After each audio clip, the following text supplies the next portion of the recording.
guess that's how you niggas getting down.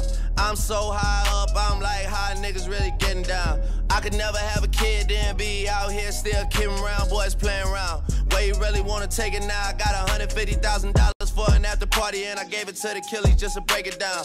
Bring us up, I never take us down, but if you bring me up, then they might take it down. Fake fuck with me back then, but it's getting hard for you to fake it now. Fuck being rich when I'm 40, man, I'm trying to make it now. Hell no, never let these niggas ride your wave. No, no way, no. Never let these niggas ride your wave. No, no way, no. Park the beam just to ride the rave. $10 million, gotta hide the safe. Michael Phelps with the swim moves. Michael Jordan with the tennis shoes.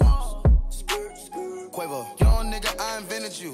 Ike Turner with the left hand. Griselda Blanco with the trap moves. Gangland with the right hand. Undertaker with the tattoos. Never listen to the classroom. Switch it up, they bit the last moves. I'm a magnet for bad bitches. You got the going outside bitches. I spent the 50 on a chain. You spent your last 50. I got the key to the streets. You got the key to defeat. I got the key to the war zone. You got the key to the peace. Hell no. Never let these niggas ride your wave. No, no way, no. Never let these niggas ride your wave. No, no way, no. Park the beam just to ride the rave. $10 million, gotta hide the same. We gon' go live, we gon' go live, yup. We gon' go live, we gon' go live, yup. Getting loose, yeah. Off a Henny Rock and a Henny Goose, yeah. Ocean deep in my swimming pool, yeah. Doing dead prayers in my living room, yeah. Taking shots, feeling bulletproof. Flood my roller, told my bitch, let's go snorkel. Out in Portland, tryna get in her organs. Tidal waves, yeah, it's lit at the crib, you can stay. Me and Dre kick like kid and play. Yeah, the way that she serving that cake, I gotta sit back and digest. I guess, for the fuck shit, I'm biased. I mix, double the cup when I stress. Got my mama out the basement, that's a different type of facelift. Remix be about the bracelets, don't hit us asking what the wave is. Hell no, never let these niggas ride your wave. No, no way, no. Never let these niggas ride your wave. No.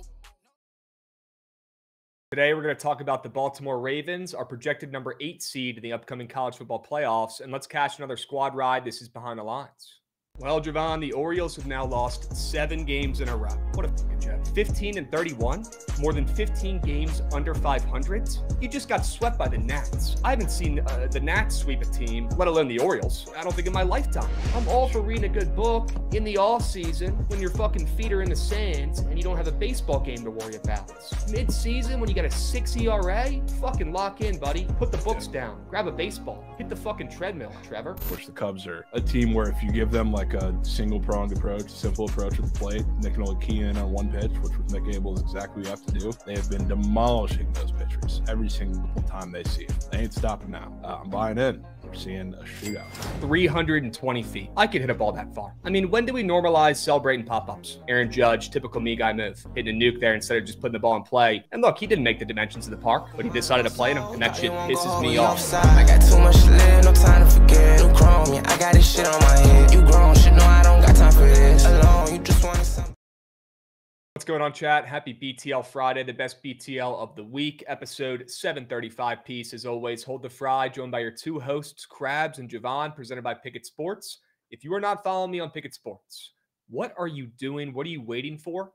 Get involved. Download Bookit on the App Store or Google Play and start tracking your bets, or follow some of the creators you like on there to see what bets they're locking in as well, or the rest of Bookit Squad's prize picks lineups. Go check out Bookit.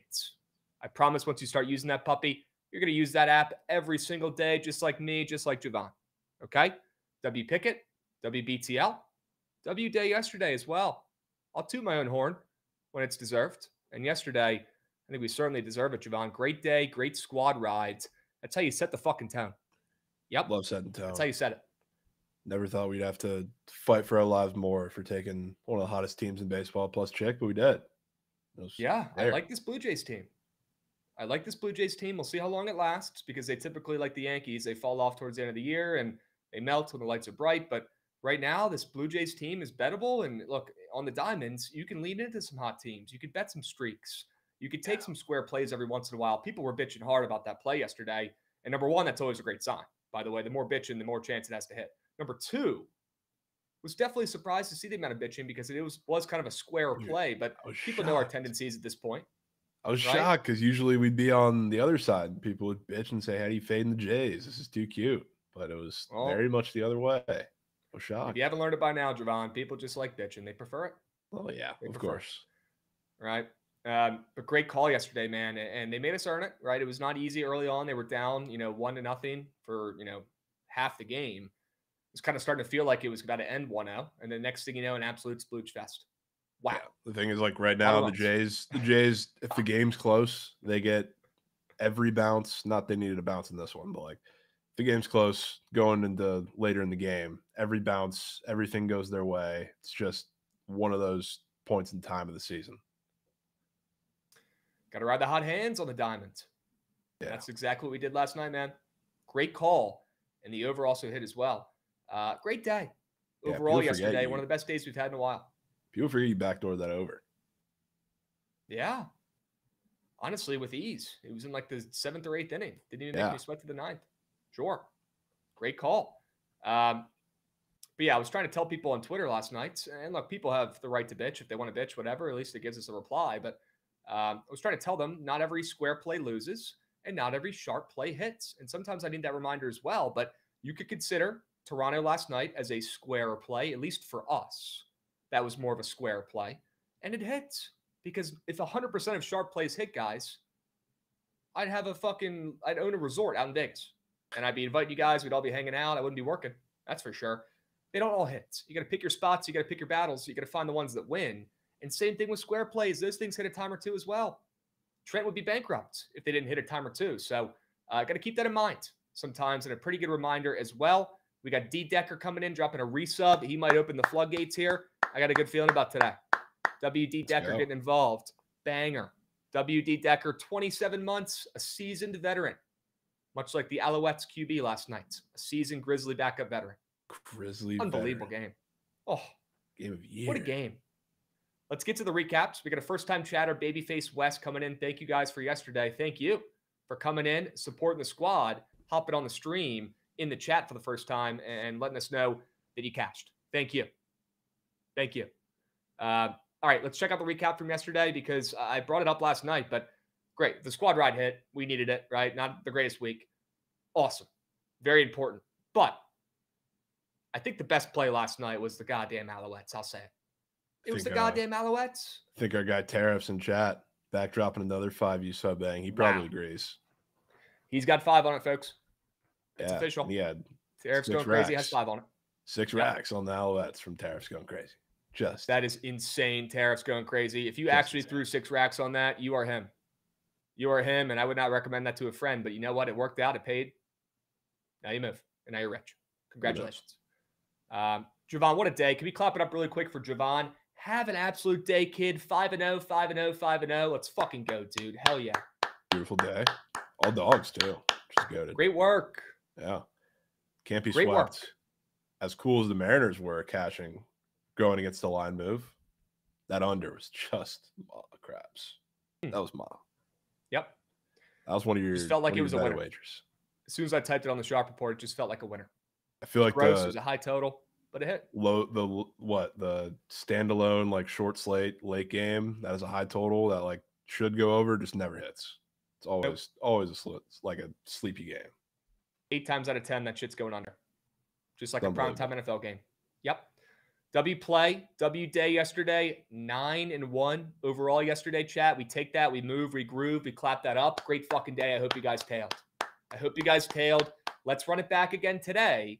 You guys mind if we finish the week strong? I certainly don't. I'd actually prefer it. Let's fucking cash again today. Let's go 10-0 today. We got 0 excuses. We got a loaded MLB slate compared to yesterday. We've got WNBA, we've got CFL, and we've got the PLL. And we've got 0 excuses. We're locking the fuck in, Jovan. We're sweeping again. You're sweeping again. And I'm going to join you this time. Let's make it 10-0. Yeah, you were right? An aces collapse from matching. And it's always the aces, man, with some flip shit. Always the aces, dude. Yep. They just talk about just not respecting coins. It's the ladies out there in Vegas. They need to be put behind the barn. The ladies out in Vegas, they don't respect your coins. Nope. They really don't. And this time I'm talking about the Aces. They don't. Huge W Sharp report. Tailed the 4-man last night and won $100. Appreciate you guys. Great work, Jovan. Let's go A in the YouTube chat. Sure he can. Let's go. Sure he can. Easy Puck. The tennis play starts at 2 p.m. Eastern. Damn, I thought it was about to start up right now, but assuming it got pushed back, I'm excited to sweat that puppy out. Okay. Can we get a Jovan Rays versus my Reds talk later after we go through your guys' plays? Certainly. Yeah, for sure. We'll pull up Pick a Pro in a little bit, Scott, and we'll lock in. Okay. Zach said his bookie's going to hate us. Yep. After today, he probably will. You might get kicked off that book. Yep. All right. Trent always asks for the plays and never actually takes them. This man asked Jovan, dead ass to his face and faded. Good God. Yeah, I just don't get it. My life is better when I don't worry about shit like that. That's some middle school type shit, and I'm not worried about it. Side note, I saw some people in chat talking about it. Yes, we are going to have a PLL sweats tonight. You guys better all be there. Go out tomorrow with your friends. Shoot some text in the group chat. Say, hey, we'll link up tomorrow. We'll go out, get some wings and some beers. But tonight, got to lock in, got to make some coins. Got to pay for those beers for tomorrow. So we're going to fire up a PLL sweats tonight. We're going to also sweat out Trent's celebrity poker tournament. Now, that one might not take very long, but hopefully it does. And hopefully I'm wrong. We're going to sweat out both of those. We'll go back and forth, little PLL action, and also get involved with Trent's celebrity poker tournament. Very excited to sweat that. All jokes aside. Is there a way we can fade him? Okay. I wish, man. Might have to check out that fucking fake book. I think the only way you could fade him is like there's wagers up for like who will make it like farther, and it's like matchups like in golf. Like it's him versus like a specific player. Okay. So you'd have to bet against him that way. You want to do some digging while we're talking, Goots, and see if you can find any matchups that are funny? I can look, yes. See, when you have some time, see if you can. But you're about to talk to, future Super Bowl champion, so I got to listen. Sure, you're right. Stay down for that. Also, Gregory Soto to the Mets. Just like the Nats doubled their Luis Garcias, the Mets have now doubled their Sotos. Can't wait to see Juan Soto and Gregory Soto. Can't wait to see the haul for that. Yeah, it might be legitimately a vending machine, like in the movie Moneyball. Now, the Mets have some good prospects lower on their totem pole, I would like. Well, it'd be pretty stupid if they gave them up for Gregory Soto, but you never know. I mean, you never know. Relievers are cash cows at the trade deadline. 2 times those Sotos, folks. That should help. That should help. Honestly, it probably will. And he'll probably turn back into the best lefty reliever in baseball now that he's off the O's. Can't make it up. Well, Goots, we're not just going to hate on the O's for an hour and a half, although we certainly could. Let's talk about the Ravens. I'm sure Jovan would love that as well. Yes. Let's talk about Goots' Ravens. I've got a couple positives to talk about the Ravens and a handful of negatives. Let's get to it. We'll talk about some of their new additions. Certainly DeAndre Hopkins moves needle in that receiving room, right? Not sure what they're doing there, but you know what? It's Ravens receivers. In my opinion, it doesn't matter who they have out there running routes. It could be DoorDash drivers. It could be Uber Eats drivers. It could be DeAndre Hopkins. It doesn't matter. You know what matters? Lamar and that O-line and Derrick Henry. And it comes down to is Lamar making the throws or not. It really doesn't matter who's catching it. They got enough talent with Zay Flowers. Bateman showed up last year as well. And I actually like LaJohntay Wester. I know we have not really seen him have an impact yet, but I'm excited to see him have a couple deep shots this year, and I think he will. I wish that was a cool, cheeky future I could take him to get like more than half a 40-yard touchdown or something this season. That shit's about to smack. You guys are going to see that on Red Zone at some point during the highlights. I like a couple of their pieces. I'm a little bit confused by the DeAndre Hopkins move, but hey, maybe they want a veteran presence in there to rub off on the young guys. Who knows? O-line, relatively similar. You know, Derrick Henry, again, they got him under contract. The guy's a fucking machine. He eats like he's on this healthy diet. He's working out a ton. He's changed some things since early on in his career, and it's paid dividends. I could expect another pretty productive year from Derrick Henry. Maybe not as productive, but still very solid and still, top 5 running back in this league. Then you go and look at their defense. And by the way, their backup is Cooper Rush, so you better hope Lamar doesn't get hurt. Their defense. Jair Alexander, if he could stay healthy, that's huge for this team. It's a big if. It's a big if. But we don't have a fucking time machine. So let's say that he does stay healthy. It's a great signing. And also a former Lamar teammate. So I love that Chem, W move. If he can stay healthy, if he could play 14, 15 games, they're in business there. And they shored up their secondary. They also add Malachi Starks, who I'm a big fan of. I like this kid. He's going to start probably immediately and be their starting free safety. Hopefully that doesn't hold him back. But I like him. I like that draft pick. They get Peebles, Hokie. Had to shout him out as well. He'll be their backup defensive tackle. And look, their defense is going to be really good once again. What concerns me the most about this team, obviously they let go of Justin Tucker. People aren't talking about it enough, probably for, reasonable reasons. They don't want to talk about all that situation. But, is Tyler Loop going to be the guy, right? Is that going to hold them back? This team has relied a lot on their kicker in recent years, and it sounds hilarious, but they have. Is this Loop kid going to be legit? We know he's got the leg, but is he going to be accurate? Look, it's a big difference between kicking in college at Arizona and kicking in the big leagues up here in the NFL, especially in Baltimore, loud-ass stadium, loud-ass division. So will Tyler Loop be the guy? Maybe John Hoylands will be the guy, the Wyoming kicker they picked up. I don't know, but they got to figure out that position and replace Justin Tucker somehow. So overall, I do like this Ravens team. I think they'll be another playoff squad as well once again. Will they win the Super Bowl? I don't think so this year. I think they're a little bit too trendy, but they eventually will win a Super Bowl with Lamar Goots. Don't you worry. But look, it's going to be when we least expect it. It's going to be when they squeak in as a wild card team. I don't know if this is the year where that happens, where they're taken for granted. Now, they might end up being a wild card team when the Bengals end up winning this division, like I talked about, but they're still getting overhyped, and they're still, one of the favorites to win the Super Bowl in the NFL. So I'm not seeing it this year. I think it's going to be when we least expect it, towards the end of Lamar's career, when he finally cashes in a Super Bowl. But I do think this team will be very competitive and very good once again. Jovan, I want to hear your thoughts. Yeah, I mean, I'll tell you, Trent is not cashing that Ravens Super Bowl bet this year, but it'll lead to another great regular season. He's taking them. Don't you worry. But I think the defense is going to be great. And there are questions about last year's defense coming into the year, and they looked bad to start, kind of got it together. I don't know what the deal is with the Ravens and Lamar and why they play so bad against some poorer competition, especially earlier in the season. And then they slowly start to get it together and have a dominant, I guess, second half of the regular season against these much better teams. But I think it's ironic looking at the way their schedule is set up this year. It's very front loaded. So that kind of works perfectly into what they already do anyway. So when it comes, God knows what they do in some of the bigger games earlier in the season, but I think this could be set up pretty well for them, to be honest with you. I think the question for me is, and it should be for a lot of the coaching staff too, figure out how to win games when Derrick Henry isn't the whole offense. Because Lamar was obviously great last year. I'm not trying to say he wasn't, but in the games that they lost, it was very clear that they were one-dimensional for a while. In the games, I think this was all the games they lost all of last year. They were 3-5 in the regular season when Derrick Henry didn't run for 100 yards. And again, a lot of that came against some pretty poor competitions. 2 of those wins that they had were against the Bengals, who were the worst defense in all of football most of the times, it seems. So I think the play calling is going to be a little different. And to be honest with you, Derrick Henry, I know he's like the trend breaker, I guess, in terms of all the running backs that have this big of a workload year after year. And usually when you have a year like that, it doesn't really bode well for you, both injury wise and production wise, the next year.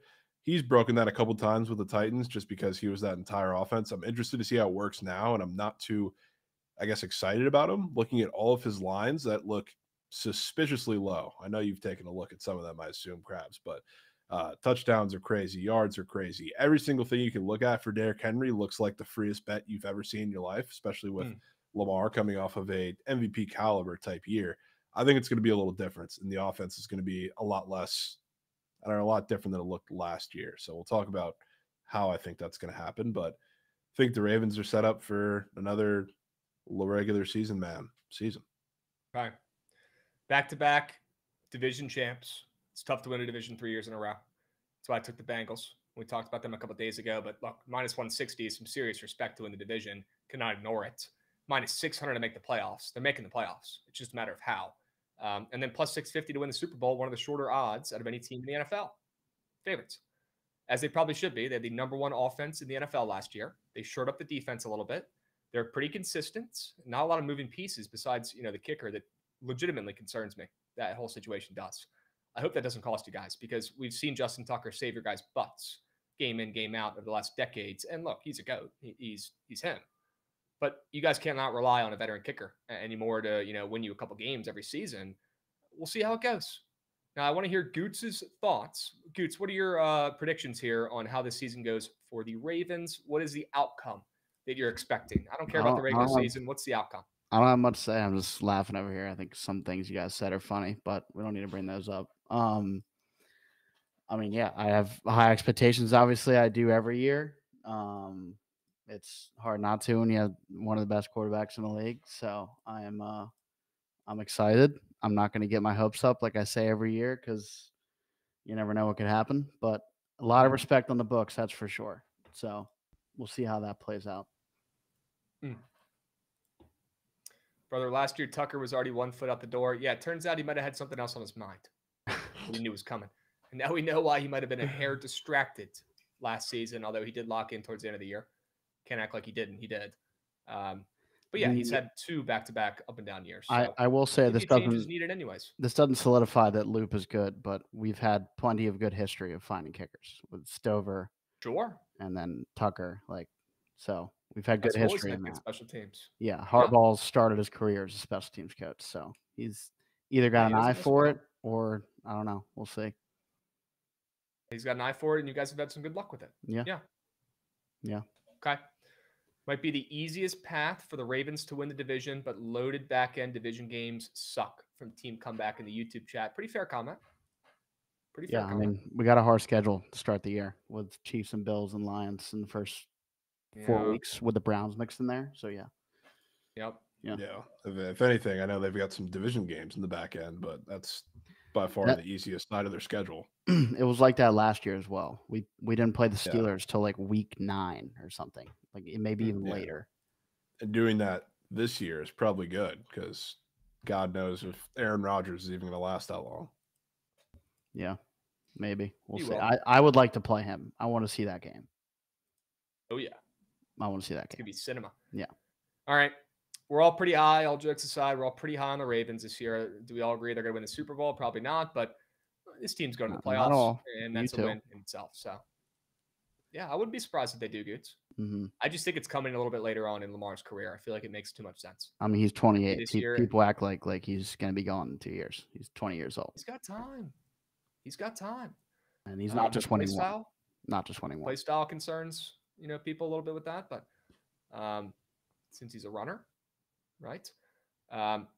Excited for you and your Ravens this year, Goots. Now, I'm also excited to fade Derrick Henry. So when we talk about that, we can shift and pivot here to our best bets of the season. Look at Jovan putting something positive up there for the Ravens. I'll clap for that right off the rip. Let's fucking go. Yeah, there you go. Good for you. The running back. Good for you. You see this shit, Goots? All that shit talking, and he's taking Lamar more than rushing touchdowns. Are you kidding me? Shit square. Unbelievable. Okay. How's that a shit square? Because he's not a running back. Okay. Let's start out with Derrick Henry, less than half a receiving touchdown. He had 2 last year. They were Mickey Mouse. The fact that the square's up is hysterical. Mickey Mouse is not the right word. They were easy. And they were, it was never a doubt. The same square that was up last year, they went more than. It cashed early in the season, and he had another one for good measure. And they're putting the same square up there again this year. Weird. Interesting. One of the weirder squares up there for the season-long category on Prize Picks, and I have to get involved. Legally obligated to fade Derrick Henry in the receiving game here, taking his less than half a receiving touchdown.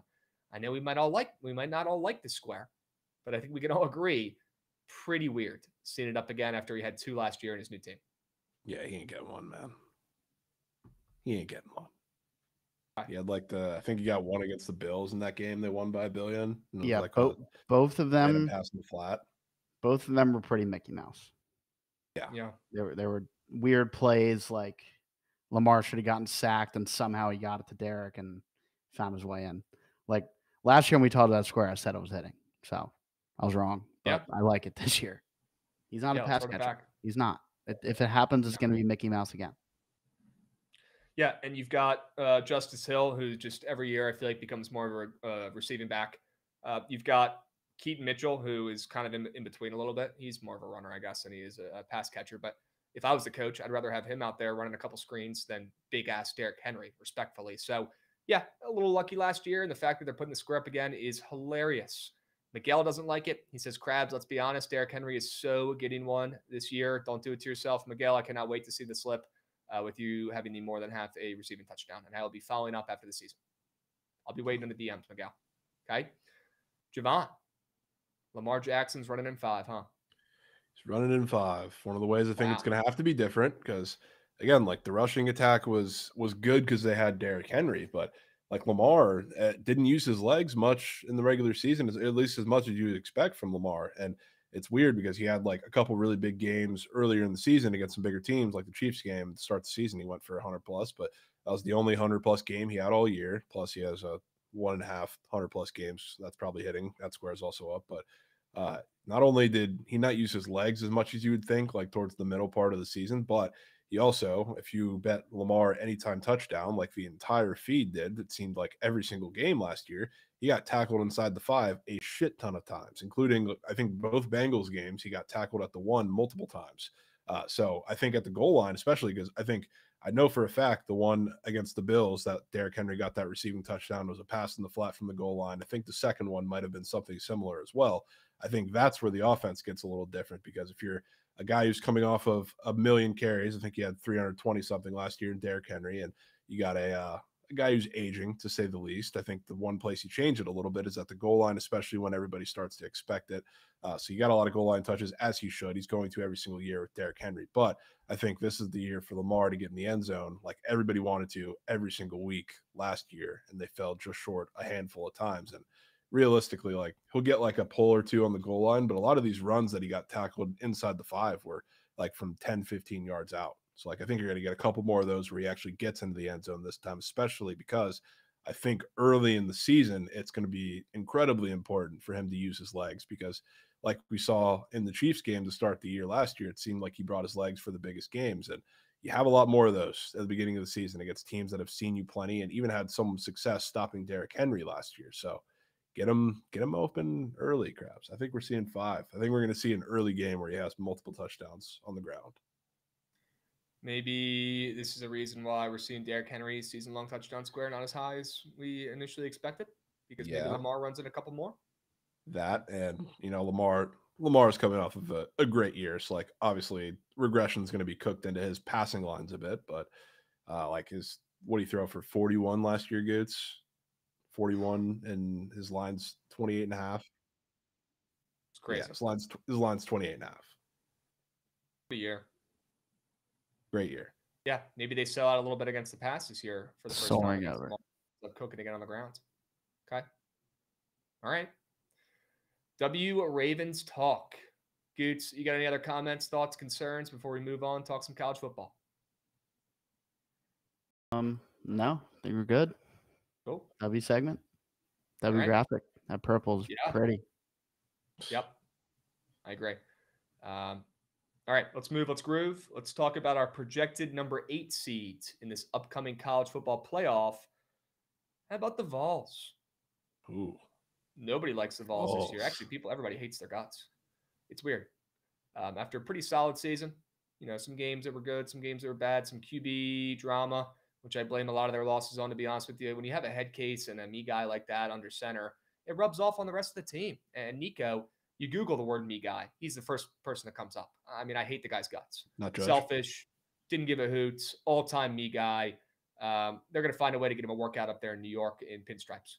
Take it to BP, because he's just an all-time me guy.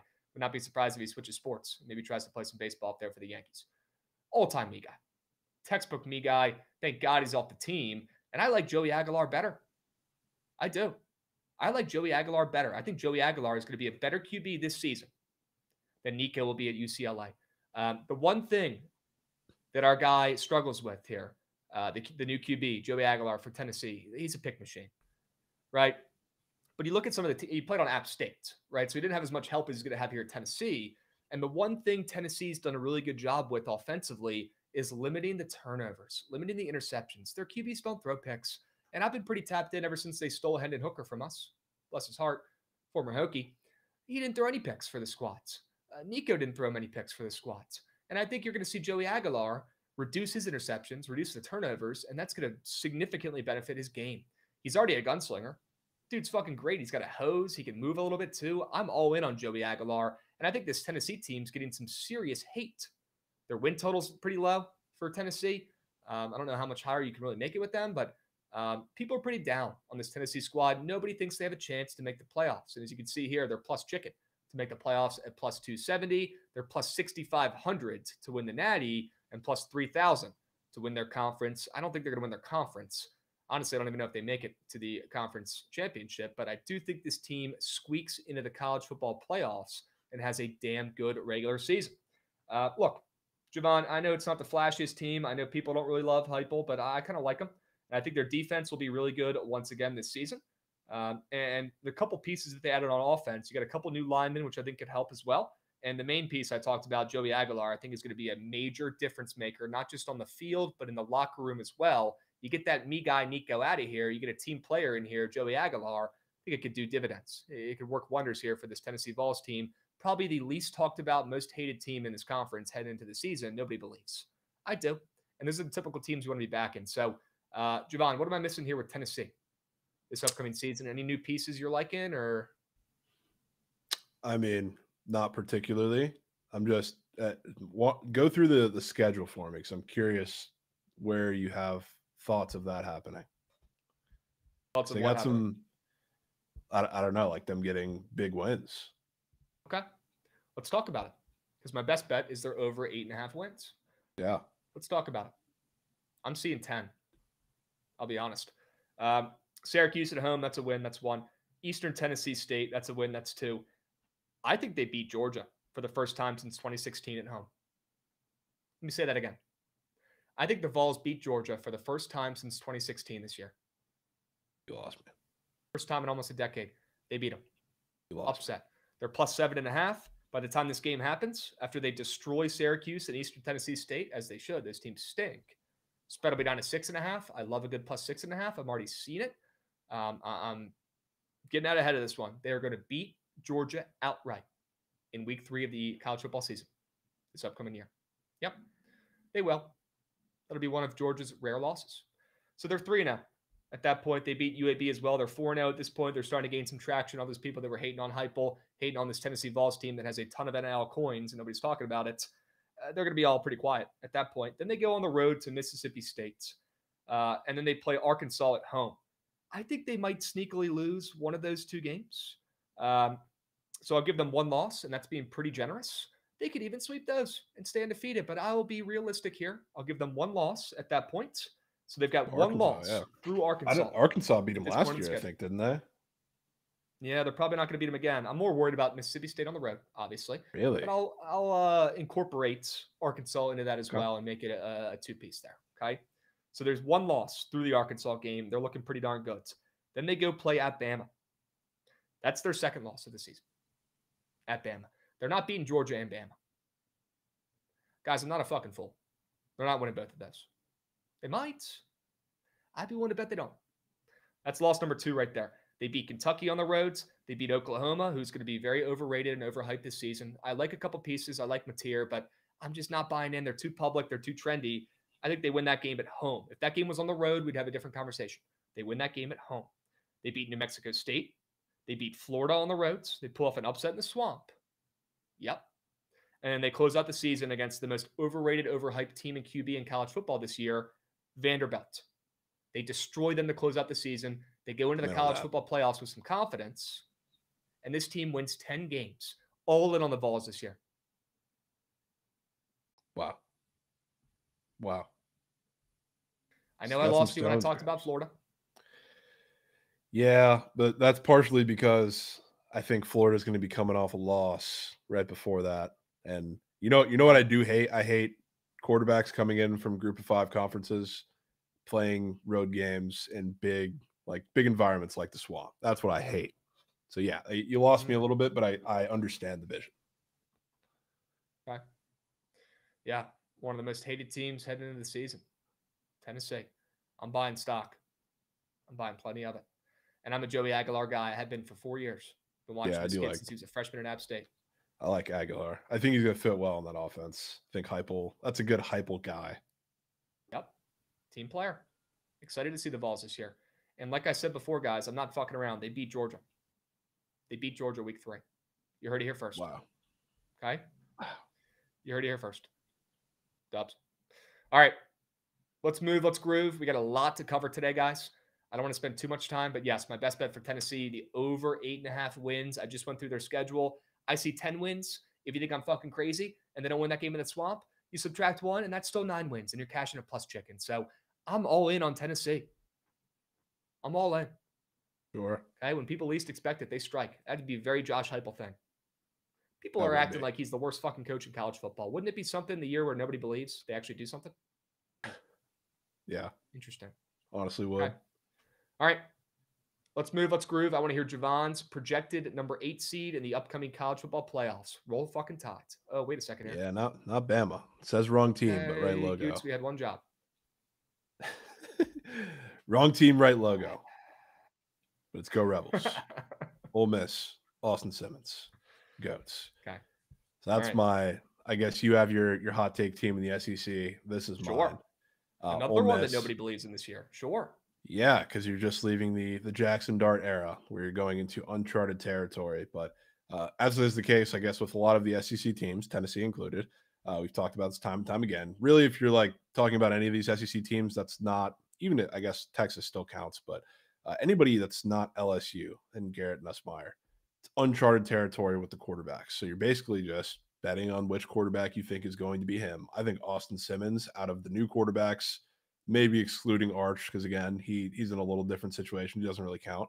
I think he's the one that I'm most bought in on as being the guy. And it's not a prisoner of the moment thing, because like he came in, which crazy like psychopath move when he came in that Georgia game, which they ended up winning and controlling. But at the time that he came in, that little one drive, they were down 7-0. And that was like a critical part of the game. And Jackson Dart got hurt, eventually came back and was fine. But they put him in the game. And they like went up to him. Lane Kiffin is also a psychopath. He's like, we're not changing shit. We're going to let you sling the rock. He came in there and slung rock. And that was one of the best drives I have ever seen, like any inexperienced quarterback have against the Georgia defense. But this kid's a lefty too, right? Yeah. He looks like a bigger Tua, but he's a little different. He can sling a little more. He's not as accurate. The deep ball might be even a little better. But I think he's the guy for them. And I think he's just a psychopath. He has like such a clinical way of going about stuff, and I've watched a good bit of him prior to now. I think he's the guy there. And the question for Ole Miss, not only like you losing Jackson Dart, but you're losing some receivers, sure. You're losing some talent on the defensive end. They did really well in the portal, though. Like that front seven, as much like NFL talent as they're losing, they replaced it really, really well. And I think the defense, while like it was a lot better than people realized last year, I think it's not going to take that much of a drop off this year. And I think some of the weapons they picked up for Austin Simmons to have around him are going to be really good in that offense too. So are you going to have like, I think they were a top 5 offense last year, just in the system? No, it's not going to be that good, but I think Austin Simmons is, again, there's not going to be much of a drop off there. I think he's going to be damn good. And while I do think this is the year they surprise a lot of people, I think next year is probably the ceiling year. But looking at their schedule, Krabs, they, for an SEC team, I think they got a gift of a schedule. And obviously it's still tough because you're in the SEC, right? You still got a couple like weird road trips. Kentucky got them last year, like at home, and you got to go play there now, and they're going to be better. They're going to have to go to Georgia, which they're not going to win that game. They still got to go to Oklahoma. I'm not incredibly high on them, but that's also the week after Georgia. So there's big games in there somewhere, but they do get LSU as their like first game when they get in like the schedule, like the real SEC rough of the schedule. They get them at home. They get Florida at home. They get South Carolina at home. The road trips are relatively simple. So like, again, I'm a sucker for a lot of these newer quarterbacks when they get that first big game and it's at home, especially because it happens to be the LSU game. That whole series has been dominated by the home team for the past 5 years. It's crazy. So now you get that first game, and that's after LSU's already had a couple big games. So I'm pretty bought in. I think the schedule's favorable. I love Austin Simmons, and I think he's the guy. I think, again, like in a year where Ole Miss is always the team that everybody thinks is going to take that jump, and this is finally the year they do it. Everybody's kind of off him this year because they don't know what to expect from Austin Simmons. I'm in. I'm buying. One of the two of us is going to look like a genius, and one of the two of us is going to look like an idiot with these two takes here. Probably, we're not getting both of these. Probably not. We're not getting both of these, right? So, and I'm cool with that. I mean, look, we're talking 8 seeds here. We're not talking 1 seeds. Okay, this is where it starts to get fun. This is why we did it in this order. Jovan, great call, starting with the ones. The common picks, and then moving on to the, a little bit, out there takes, I guess you could say, with Tennessee and Ole Miss here.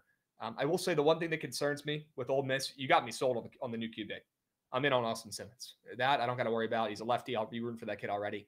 As a lefty myself, I love rooting for these lefty QBs. They're so rare. So I already want to root for him. I'm in. What worries me a little bit with this team, man, they got a lot of new pieces. 4 new projected starters on offense, 7 new projected starters on defense. And their depth, their backups, 10 of their 11 backups on their projected depth chart are new guys, new faces. That scares me. That could either go really well or that could go really bad. And that worries me a hair. And especially when you got a coach like Lane Kiffin, who's not your traditional reliable guy. Again, I think it's high risk, high reward. But again, that's what we're here for. We're not here to be, talking about mid squads. We're here to take those risks and shout out a team who you have as your 8 seed, not your 1 seed, right? So I like your sell job. I don't think we're getting both. But I do agree that QB is going to be pretty good. And Ole Miss, another team that nobody's given respect to after they lost a lot of pieces to the league. They're going to be good again. They will. Yeah, and I'll say a lot that I like about the offense at the very least is like a lot of those guys that are new pieces, especially like the wide receivers, like they come from very similar systems. So like, not only do I like the receivers that came over, but like Caden Lee is like the big guy that's coming back, and he's already got like a pretty good connection with Simmons. They've talked about that over the summer, but they bring in one of my sneak like favorite wide receivers from the Big 12, Deshaun Stribling. He was on Oak State and kind of hidden because they were so god awful last year, but he was like the only positive on the team. So that's a similar type system they run. They also brought over Traylon Ray, another Big 12 guy who runs a similar type system. Harrison Wallace is the one that comes through. That's a little different, but I think, again, he was a diamond in the rough as far as that receiving core, just didn't really have the scheme that fit him. So I'm kind of in on the receiving core. It's a lot of new names, but I'm in on that. And again, the defense, I think, has the talent. So understandable concerns. All right.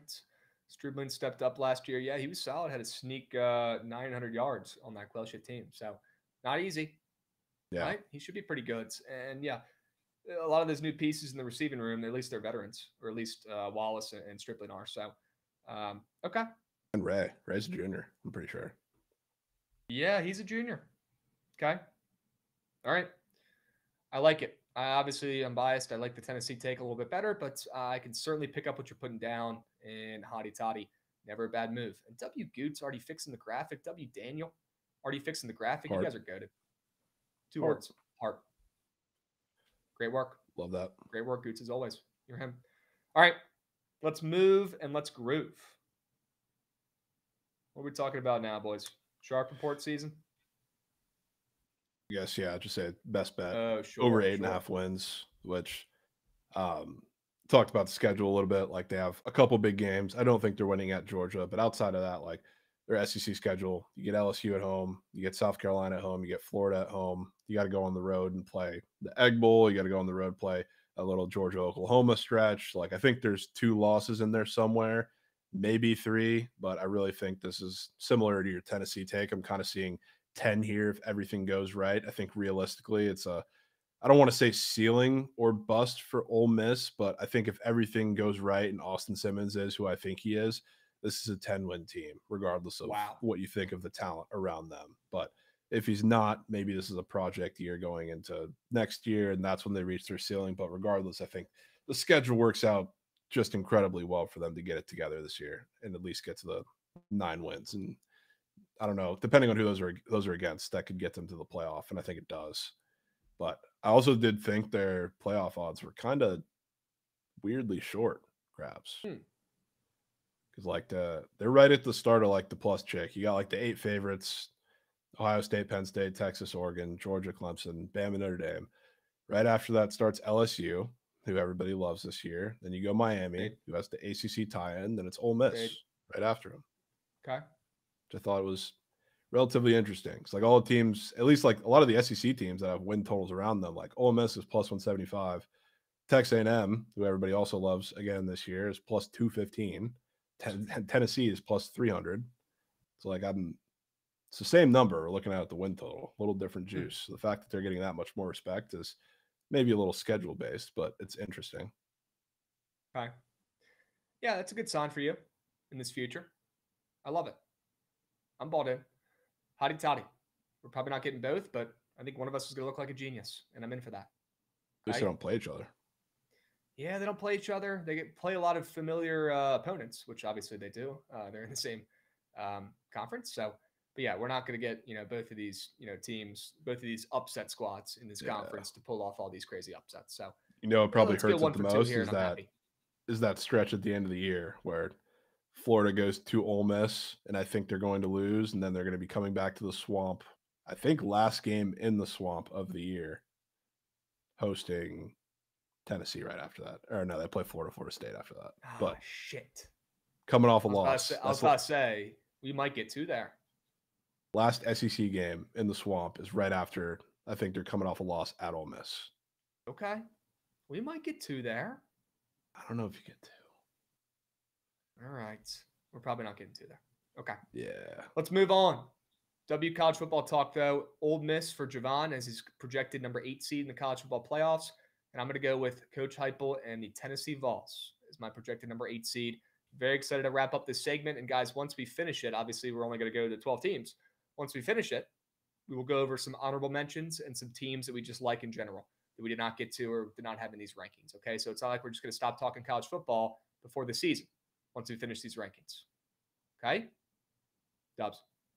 Let's go, Joshy. I know you're a Tennessee fan in the chat. Hope you enjoyed my slurpage there. All right? Let's move. Let's groove. Let's get to the Sharp Report here, folks. After a great day yesterday, how about a 9-1 day on the Sharp Report yesterday? Let's run that shit back. Hell yeah. Only people up here doing this shit for free, giving you guys out winners. That's what I'm fucking talking about. What better way to double down and run it back after a 4-1 day from me yesterday than involving some PLL action? Love the slate this weekend. I'll tell you that much. 2 big games tonight. We're going to talk about both of them. Let's start out with the Redwoods. The Redwoods are desperate, man. This is a crabby, nasty play. I still believe that. I saw enough in the first 2 weeks of the season. I know they have the talent. They just got to put it all together again. And when teams' backs are against the wall, that's exactly the time you want to back them in the PLL. So you got the Archers, who are coming off their first win in a while. That's their opponent tonight. The Archers are frauds this season. Bless their hearts. They're frauds. Mac O'Keefe, he's been banged up all year. He's not playing his best. Grant Ament is always hurt. He's always in and out of the lineup. Obviously, their goalie's a stud. Their defense is great, but their offense is taking a hit. I haven't heard a lot of Captain America talk, Tom Schreiber this year.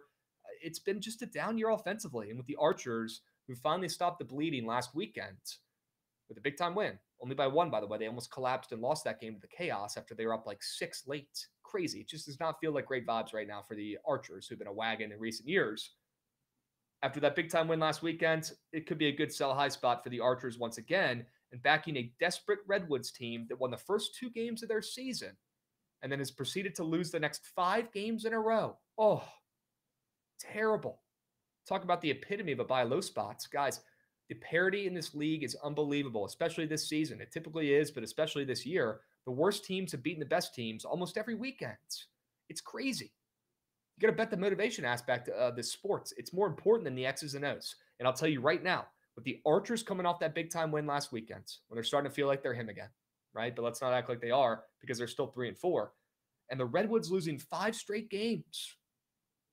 This is the epitome of a parity spot. You back the Redwoods, but their backs against the wall, who, by the way, are getting some serious line respect. Make sure you guys shop around for these bets because some books have it at -145. Some books have it at -130 for the +1.5. Make sure you guys line shop. I am in love with the Redwoods. I like them on the money line. The fact that they're barely plus chicken on the ML, +105, +104, depends on where you're looking at, is crazy, Jovan. It's crazy for a couple reasons. Number one, the way the Redwoods have looked the last 5 games, just terrible. Bless their hearts. My Woods look bad, right? But again, it doesn't matter. Clean slate, think like a goldfish, short memory. That's how this league works. You could bet on the worst team every weekend to cover. And more often than not, they're going to come through when you least expect it. That's why the PLL is so fucking fun to watch. If the favor won every time, we wouldn't be that tapped in. We wouldn't be loving it as much. It's fucking awesome. So I'm taking the +1.5 here. I'm going to line shop. I'm going to get a pretty good number because the +1.5s have been extremely profitable this PLL season. Underdogs are 20-8 against the spread this season in the PLL. That is insane. Crazy. 20-8. Jovan, we thought it was going to slow down a couple weeks ago. If anything, it's picked up. Insane, dude. 20-8. And look, dogs have always printed in this league on the +1.5, but this season especially, give me the Redwoods again. Guys, let me make this play a little nastier, a little more crabby for you. The Archers are 8-0 in their last 8 games against the Redwoods straight up. 8-0. They haven't lost to them since 2019. That's crazy. And the Redwoods coming off of 5 straight L's and the Archers coming off a win. The Redwoods are barely plus chicken. Something smells fishy here with this line, and I want in. Give me the Redwoods. You could take the ML if you want. I'll be on the +1 and sitting comfortably in case there's any fluke shit late. Need it. Absolutely need it. I'm in on that. Tried to hit up my guy, Ryder Garnsey, trying to get a pulse check on the squad, just seeing how the boys are feeling. Didn't get a reply this weekend. He's fucking locked in. He's locked. No reply, no response, no bullshit for Ryder and the Redwoods this weekend. Strictly business from the boys. Strictly business. Yep, Yeah, that's exactly what I wanted. I'm happy about it. I love that. Yep. No reply, no nothing. Just fucking dialed in. Redwoods win, but I'll take the +1 in it. Sure. In on that. What do you guys think, chats? I know Ron's probably pissed. Archers are hanging another banner tonight before the game. Oh, Ron. Ron, I know you're an Archers fan and shit. They might win this game on the ML. Maybe we could both win like we did last weekend or 2 weekends ago when I had the +1 and you had the ML. But fading the Archers when they're raising another banner? Oh, that sounds incredible. That just It's like fading an NBA team when they're getting their rings, right? It's a system play. Has to be done. Has to be done. All right. Would you take the Redwoods +1.5 at -135? Yes, Rowdy, I would. Yes, Rowdy, I would. Big Cheesy said, I have retired from betting the PLL. I've lost more coin from the PLL than I have cricket. Big Cheesy, that makes 0 sense. Come on. I'm hitting Cheesy. 2 bets for every winner this year. I'm on an incredible pace. I might overtake my KBO record from a couple years ago in obscure sports betting records. And you're out here losing coins. Big Cheesy, all you have to do is open up my X account and tail the plays I'm giving out, and you're winning 2 bets for every loser. What are you talking about? Like, that's honestly impressive. How are you losing coins this year if you're taking our plays? That makes no sense, Big Cheesy. Big Cheesy cricket sharp, I guess. Sure, I guess. W. Gavin, appreciate you, Beast, in the YouTube. I legit only take Krabs plays in the PLL. Yeah, turn it back. Let's cash again this weekend, man. Let's cash again this weekend. Hype. All right. Jovan, thoughts on the Woods? Are you tailing the boys tonight, man? Absolutely tailing the boys. Let's go. Man, this got to be the Roll week. Woods. Stop the bleeding, man. Roll Woods. Yeah, enough is Roll enough. Woods. It's this weekend when you see Ryder Garnsey, you see Dylan Malloy, you see the Earden brothers. They put the foot down. They get a fucking win. Yeah. And maybe it helps them be on the West Coast-ish. Big Cheesy, I genuinely want an explanation as to how you've lost money on the PLL this season. Last season, I get it. Last season, I did not have my best. I did not have my fastball. We lost some coins. But I legitimately want to know how you have lost coins on the PLL in the Big 2-5. I'm giving out winners left and right. Left and right. He said, last year I got worked and I retired. Big Cheesy, I got to go back and crunch the numbers, but I'm like 16-7 on PLL plays this year. I'll give you guys the actual number. I'll tweet it out later, but we're dominating the league. We're dominating the league. Get back into it tonight, Big Cheesy. If it wins a squad ride poll, you might have to. It's like the mining might game. have to. Keep knocking. Keep going. Yep. Keep mining. As soon as you give up, you got to miss out on striking gold. And that gold could be the Redwoods tonight. Okay. Let's swing it around here. Jovan, I want to hear your first straight bet. How about the Sox? The Red Sox fading the Dodgers. Krabs. Are you in? Wow. I'm in too. Yeah, of course. They're starting the series over there. I think this game's going to have some runs. And Emmett Sheehan is not a guy that I like really just ever as a major league pitcher. And I think this is interesting because he's just coming back. His leash is not going to be incredibly long, which is why like he's not going to have very many lines up on the board. And like a lot of his stuff is going to be lowered. And I'm sure you've taken a look at some of those squares. But I don't know what his leash is going to look like today. And I think it might be particularly short for this reason, which first of all, I don't think he's going to pitch very well. I think all of that is, I guess, fake sharp, but he just throws so many fastballs that I think against this Red Sox lineup, that's a problem. And especially for a guy like his off speed's been a problem. His last start against the Brewers, they kind of just sat on the off speed and he hung a ridiculous amount of sliders that got hit hard and forced him to throw a lot of fastballs that then they ended up knocking around. And that's why his start was so short then. He gave up, I think, 5 or 6, but now he's facing this Red Sox team. And you know what I think this is going to happen? It's going to happen in this game, Krabs, because the Red Sox obviously have some lefties at the top of the lineup that are going to give you some trouble. So I think Sheehan, by design, is going to go a little shorter today. And you know what they're going to rely on, Krabs? They're going to rely on a shorthanded bullpen for this reason. In the bullpen, they have Dreyer, they have Bonda, They have Vesia. Vesia's actually been good, but Jack Dreyer is not good. Anthony Bonda is one of the worst pitchers I've seen take the MLB mound this season. But they're going to need those longer relief guys, which Vesia is more the short guy, but Dreyer and Bonda are the guy, and Kasperius would be too, but he, I believe, is still injured. But Jack Dreyer and Bonda, they're probably going to be used in this series as longer relief guys to go a couple innings because of the lefties at the top of the Red Sox lineup. And if I'm getting those guys for extended innings, I will fade the Dodgers a billion times out of 10. And I think you're going to get that today. So, like, first of all, I don't think Sheehan pitches well, but those guys too, even for lefties, they like all share some of the same stuff that I fade pitchers and lefties like Jesus Luzardo against the Red Sox. They have the same type of stuff, except the one big difference. They all don't have great put away stuff. So, like the strikeout stuff up and down the Dodgers bullpen, especially from the guys that I think they're going to deploy in the series, it's not there too much. So I think it sets up well for the Red Sox bats, like for the whole series, but especially today when you're going to have Sheehan go for, I don't think, very long, especially if he gets hit up very quickly.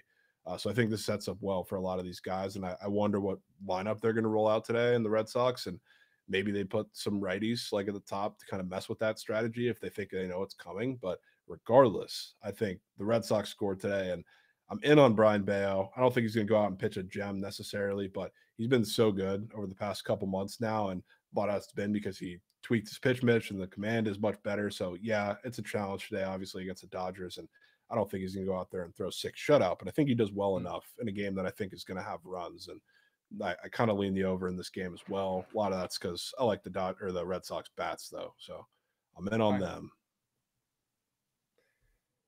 Yeah, I'm always down to fade the Dodgers. Do I love this play in the spot? It's not my fave. Yeah, I could be convinced. Assume so, but I wouldn't. I definitely would not be in on Red Sox full game either if they didn't have the off day, because their entire bullpen pitched that extra inning game against the Phillies. But bullpen's rested after yesterday, hopefully ready to go. I have a feeling too, like they sputtered a little bit, I guess, coming out of that first week out of the break. I think that Phillies win gets them back going a little bit heading to the trade deadline. I can see it. Big Cheesy said, if the squad ride is PLL, he will take it and send the slip. Wow. Okay, Big Cheesy.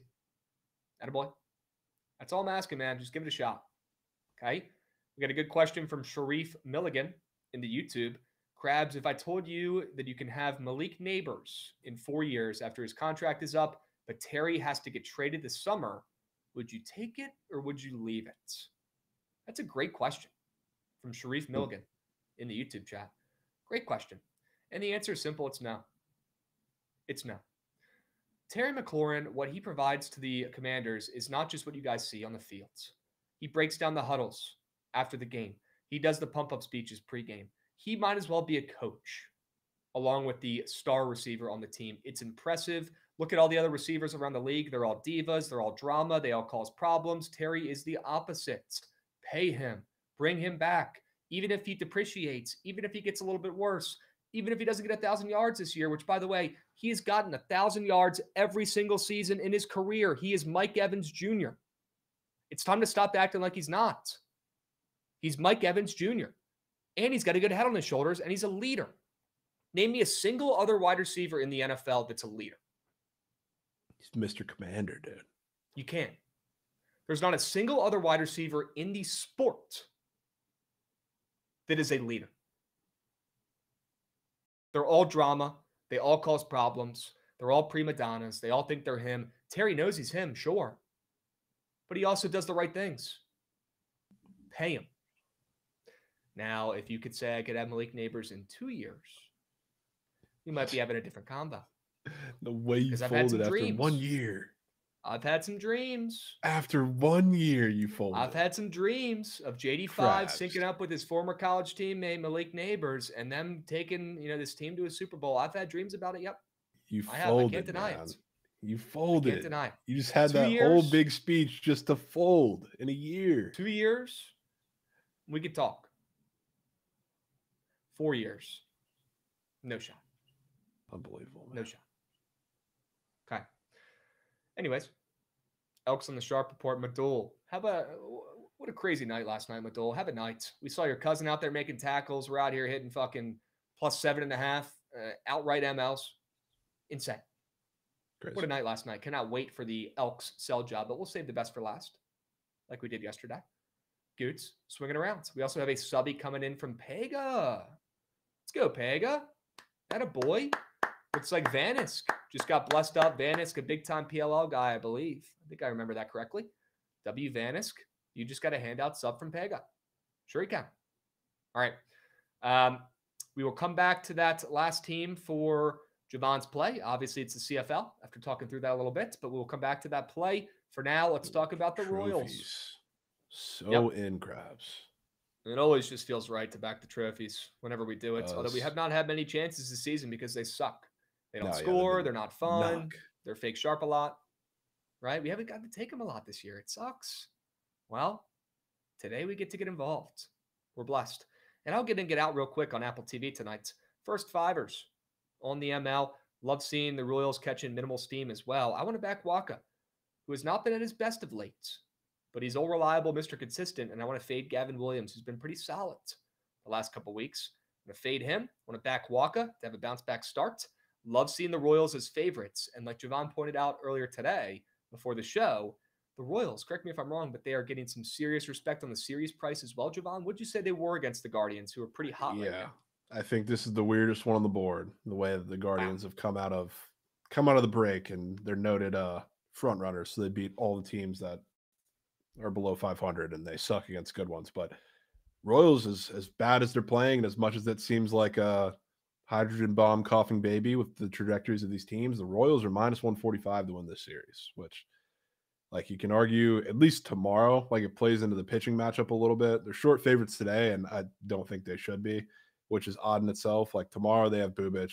Sunday they have like a bullpen game versus Noah Cameron, which is like a toss-up. But minus 145 is steep. Like, when you get to like the coin flip short favorite games, usually you'll see like 120, 130. Minus 145 feels very, very telling. Interesting. Love hearing that, bro. Are you kidding me? Somebody in the chat said they like the first five under. Not the biggest of fans because of Gavin Williams squares. I'm a little bit concerned for a rare offensive outburst for the Royals. I think they score some runs. Okay. Jovan, any other thoughts, comments, concerns about the Royals? You seem pretty excited about this play. Yeah, I'm pretty excited. I'm going to join you on that. Good. Yeah, I haven't been on the right side of backing Gavin Williams too often this season, but I've been much better on fading him. So I'm hopefully getting to join that with you. All right. We got JC Mercer coming in hot with a resub, fresh off the presses. That a boy, JC. Somebody's excited for a BTL Friday today. Let's have a Friday, gents. Let's go, JC. Sure we can. All right. Sal Perez has been better than Judge the last month. A lot of people have. Salvi's been mucking, dude. A lot of people have, and nobody is talking about it. Should I break out the jersey? It's in the bottom of this box over here. Salvi jersey. Signed. Should I break it out? Might have to. If I break it out, they probably score 0 runs tonight. Maybe I keep it in the box. Okay. All right. It's honestly impressive how his big old ass is still doing it. Like, it's crazy, actually. Slow. Swing looks slow. Everything is slow, and the guy still goes out there and hits nukes. It's crazy. Hall of Famer. Raking. Hall of Famer. They were watching, and nobody talks about it. Nobody cares. Hall of Famer on the field for 150 games. Impressive. Respect, Dunk. Yep, C. Gramp. Could not agree more. Like Trout heating up as well? Yes, he is. Nick Kurtz, obviously very hot as well. Nick Kurtz is just... He's just good at baseball, man. Seeing beach, man. It's unbelievable. He is good at baseball. He's saving it all for picking at the park. Oh, SBR. Oh, my Go and God. mark down a home run bet on that day. Yeah, everybody Especially make sure. This jersey that I've been talking about. Make sure. You're going to see Krabs going out there jelking with a 0 rings number 99 Yankees jersey in stadium. Judge might have 4 tanks. I did confirm there is a jersey station inside a Yankee Stadium along with a steakhouse in Benihana. Surely you need that instead of actually worrying about winning World Series, right? At least I got a 5-star steakhouse in there, though, right? It's good, though. I did confirm that they do have a jersey printing facility inside of Yankee Stadium. I feel like you're overestimating the fact that they're going to let you do that. Brother, the jerseys are $200. They'll let me put whatever the hell I want on the back of it. I don't know if they will. We'll find out. Again, might need some backup. You might be coming with me because I don't know if I just can don't know do that why you solo. wouldn't.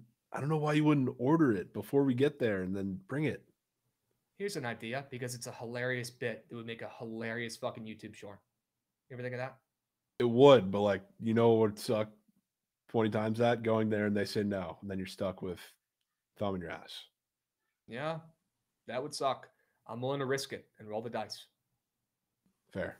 I mean, or you could just trip the Yankees for not letting you do it. That could be the clip. Worst case scenario, I guess. True. Yeah. Wouldn't Always be as funny cop out. as, the jersey, but yes, decent backup plan. Yeah, I'm trusting my gut here, Jovan, and it feels right doing it there. All right, fair enough. It feels right doing it there.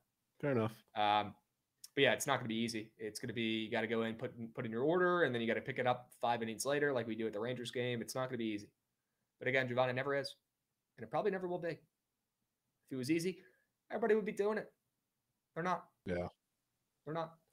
All right, Krabs, you will like to read this. Skywalker DM me asking if we're going to have a search stream. He has a dentist appointment. If we do, he's going to do the spreadsheet from a Starbucks.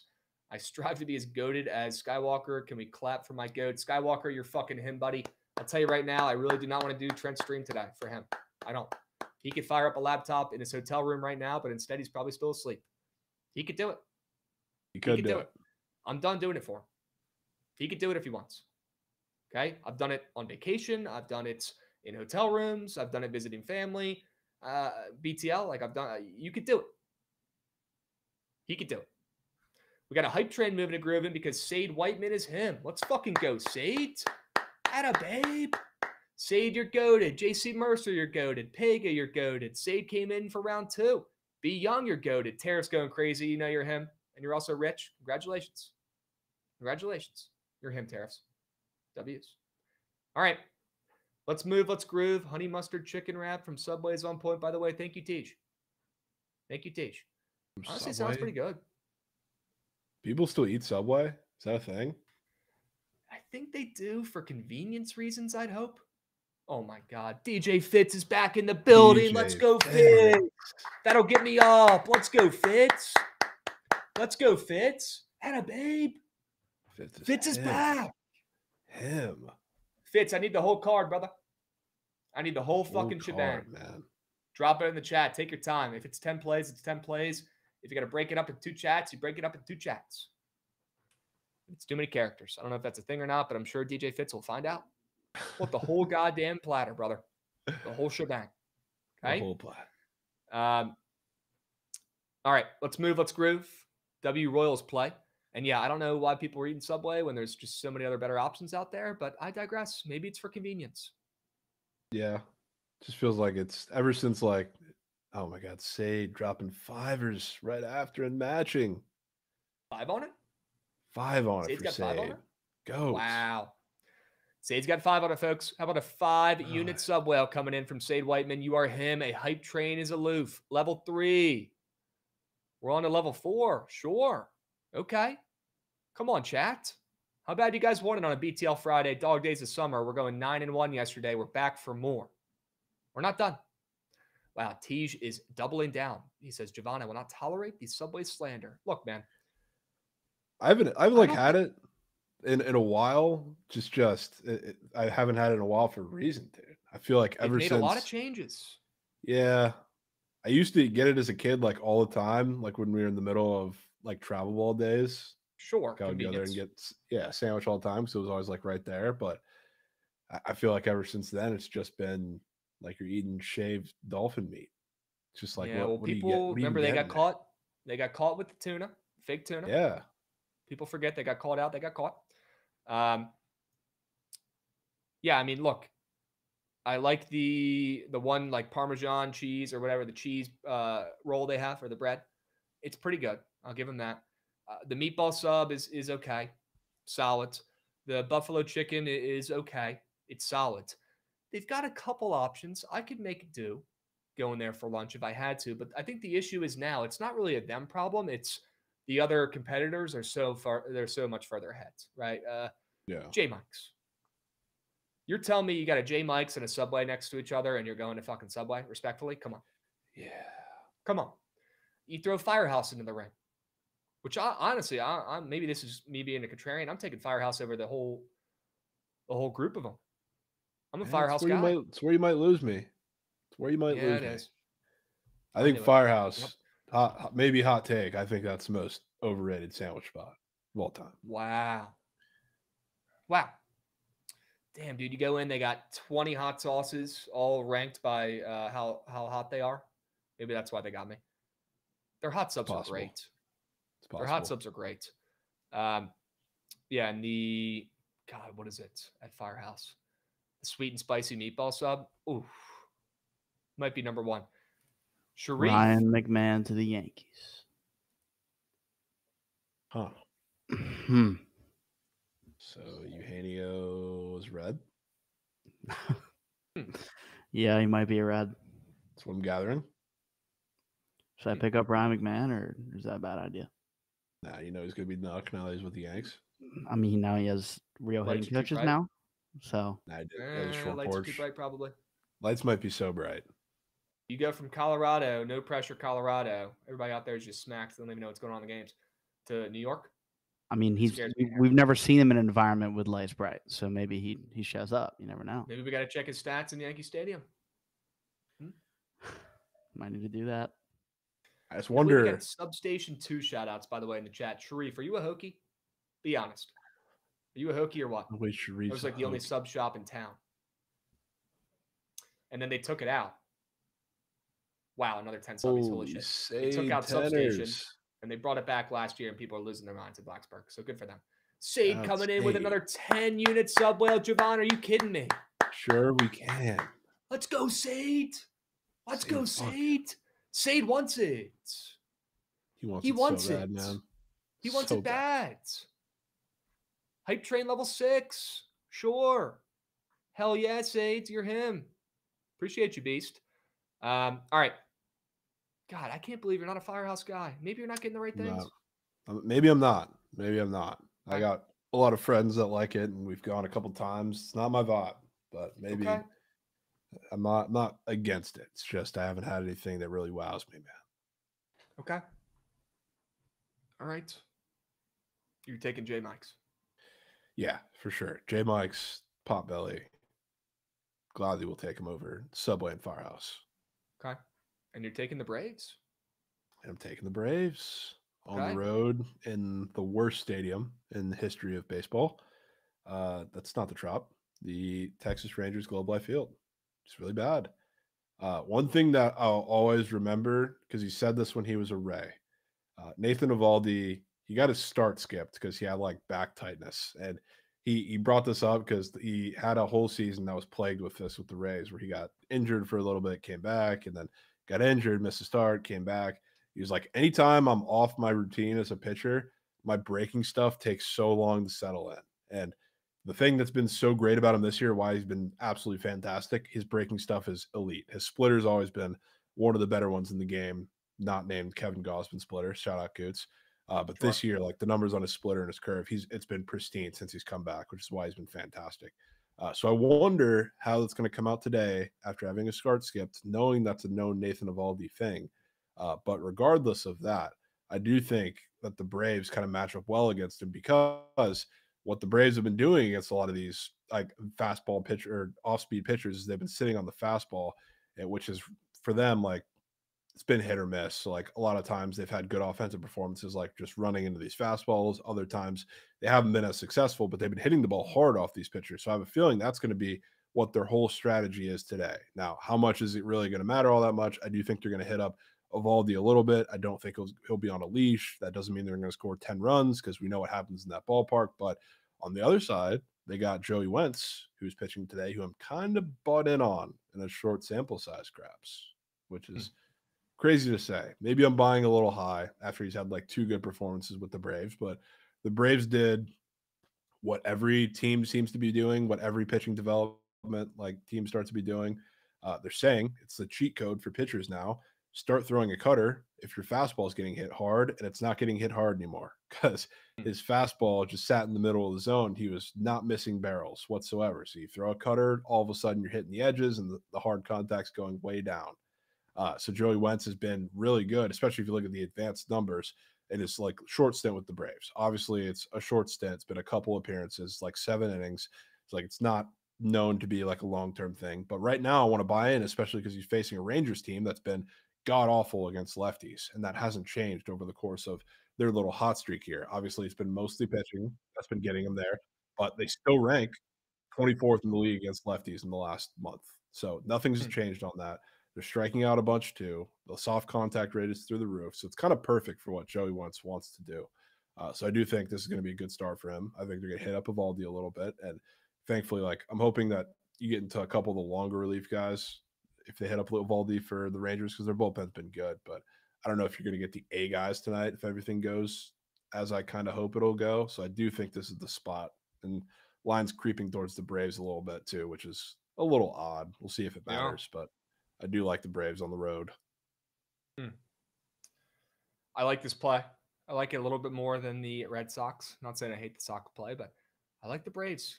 Nasty, look sharp to me.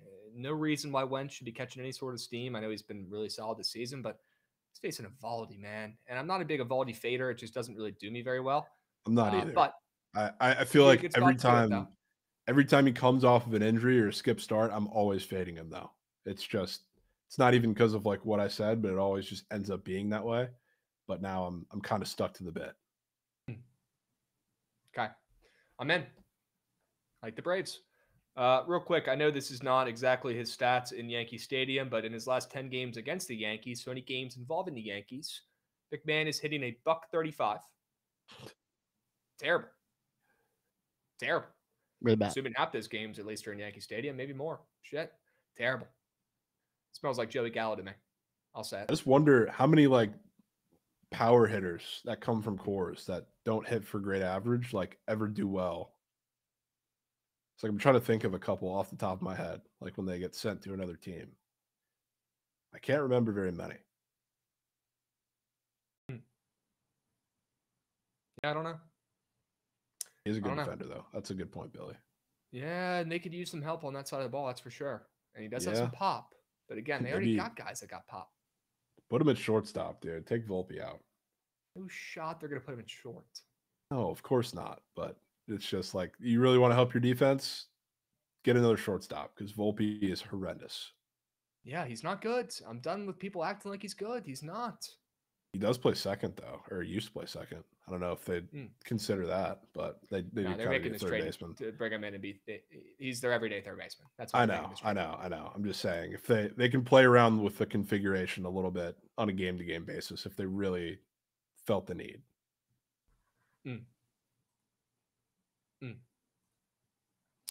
All right, let's move. Let's groove. W Braves play. Swing it back around for me, Gucci. I got another PLL play to talk about, my man. Let's get to it. How about an over? How about a fun game tonight? 10:30 p.m. Eastern, I believe. Yep. Just as I suspected. 10:30 p.m. Eastern on ESPN Plus tonight. We'll be sweating this puppy out tonight. Excited for it.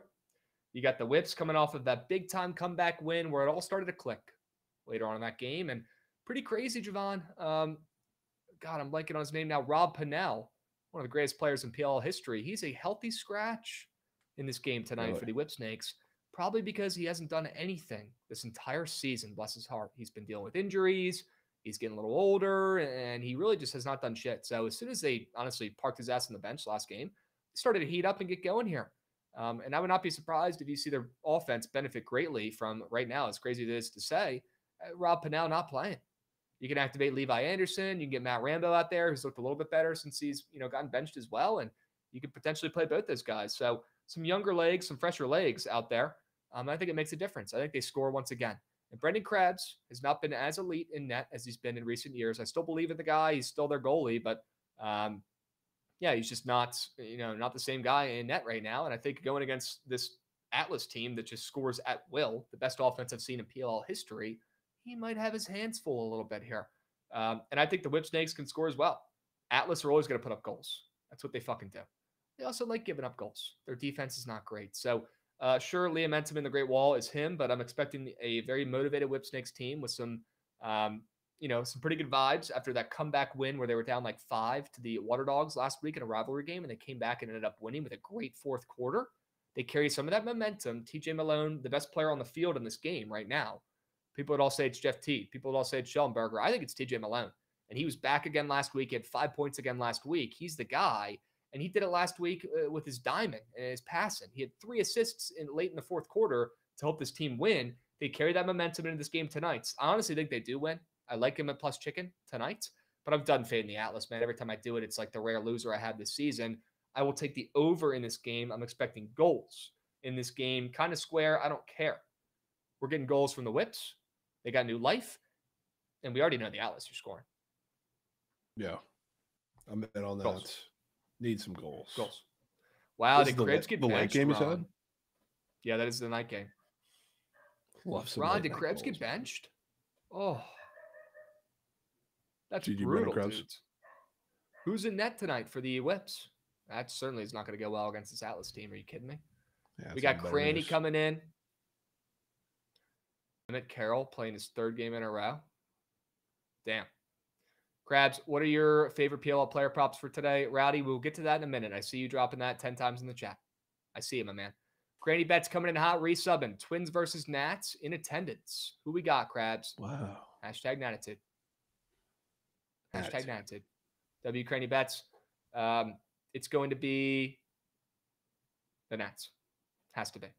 Okay. Chew, I'm not going to host the Surge stream. We got to do some other things, working on some other things for Bookit this afternoon, and then firing up a late sweats tonight. So I think we've done enough. And yeah, next week, no Nats week. How about it? I got to get some Nats talk in later today. And on sweats No tonight. Nats week. It's coming. It's just unbelievable. It's coming. That's going to be all tough. time. All right.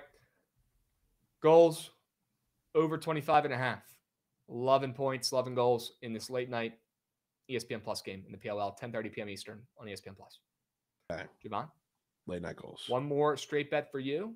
You've got Yes. a little CFL action, sure. The Elks.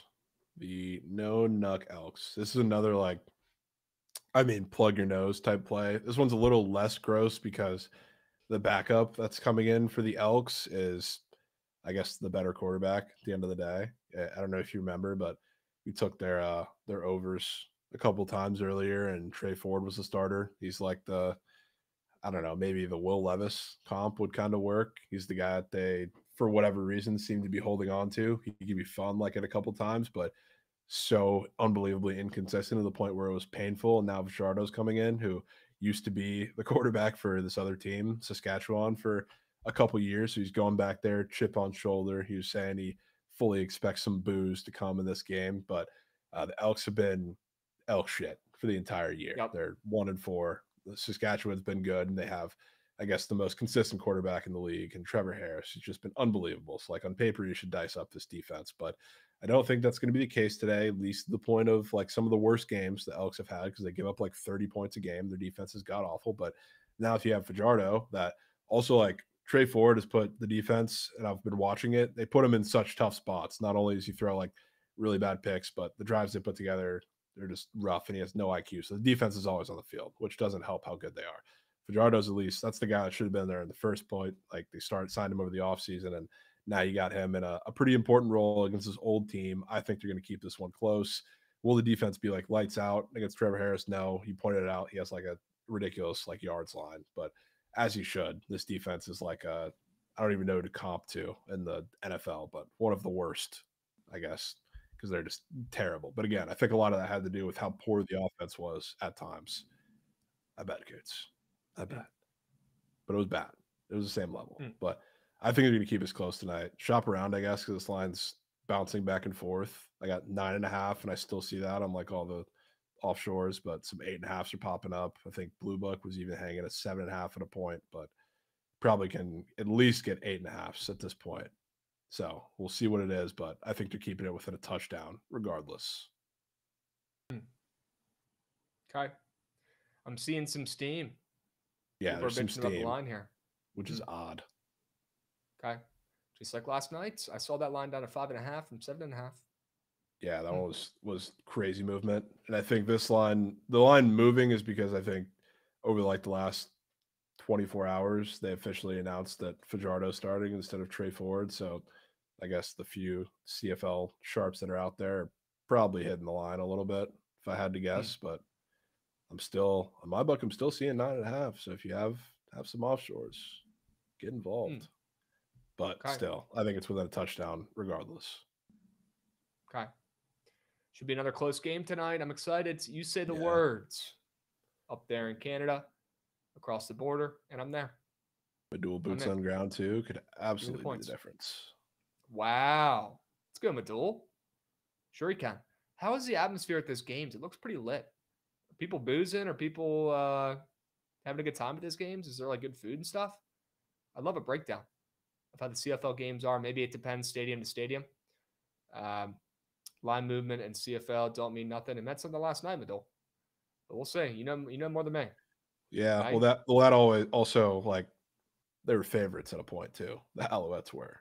So I guess kind of didn't mean anything. The initial move means nothing. Like literally nothing. When it starts to creep back on like a dog late in the day, game time, maybe it does a little bit. Okay. But all right. We have to get an SGP for that game.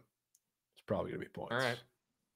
CFL's Moose, Curdy Flirty said, somebody has not watched the CFL because every game I've watched is action-packed, fun, exciting, close. There's comebacks, there's deep bombs, there's turnovers, there's fumbles, there's pick sixes.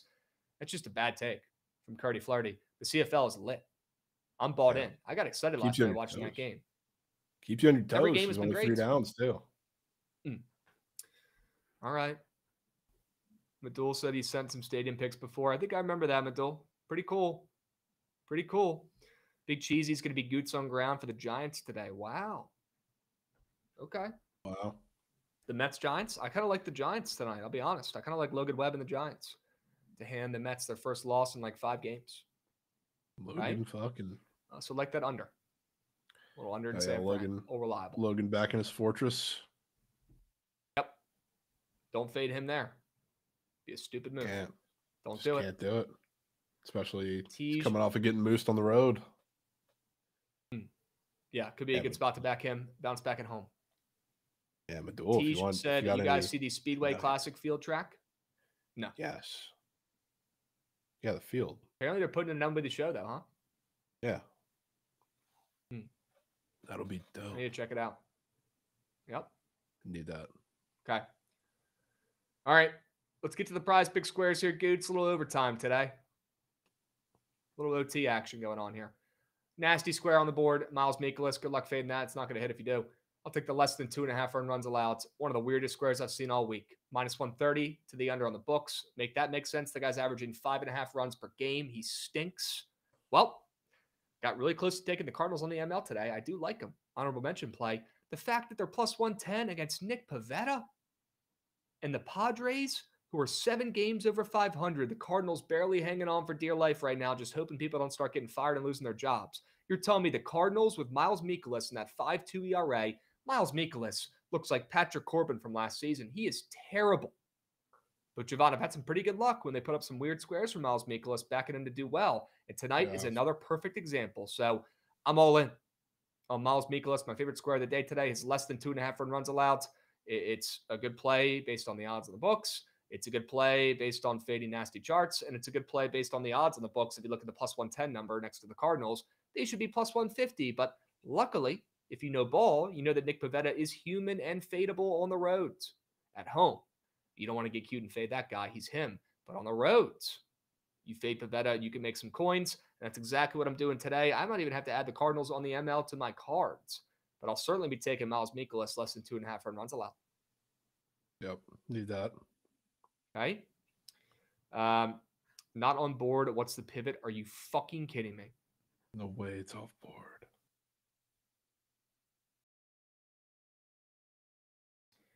That's knock. Go to Jovan Squares. I'm fucking pissed. Unbelievable. Bobby Witt. I guess we'll start there. He's facing Gavin Williams today. I'm fully with Krabs on the Royals in that game, in that series, all of it. But Gavin Williams is a pitcher who we know loses it at certain times. When he loses it, it's very bad. But he also does a tendency when he faces these lower strikeout teams. He did this with the Jays a couple times. He goes more fastball heavy because he's not really pitching to the strikeout nearly as much because that's what gets him in trouble with walks. So when he faces these teams, he goes a lot more fastball heavy. Bobby Witt, when he's had like a lot of struggles against Gavin Williams in the past, his numbers are not great, similar to J-Rod yesterday. A lot of that's been with the off speed. The sweeper has killed Bobby in his career. But again, I don't think that's going to be the approach this year, especially because this Royals lineup is very different from past years. Like they have been one of the most strikeout heavy teams in all of baseball in past years. And this year, they're quite the opposite. They're one of the lowest in baseball. So I think Gavin Williams is going to go with a fastball heavy approach today, which Bobby is going to jump on very, very early and set the tone. Helps too that I know he's a little banged up. He's like coming off of one of the rare Bobby Witt off days they gave him so he could have an extra day of rest. But he said he's fine, ready to go.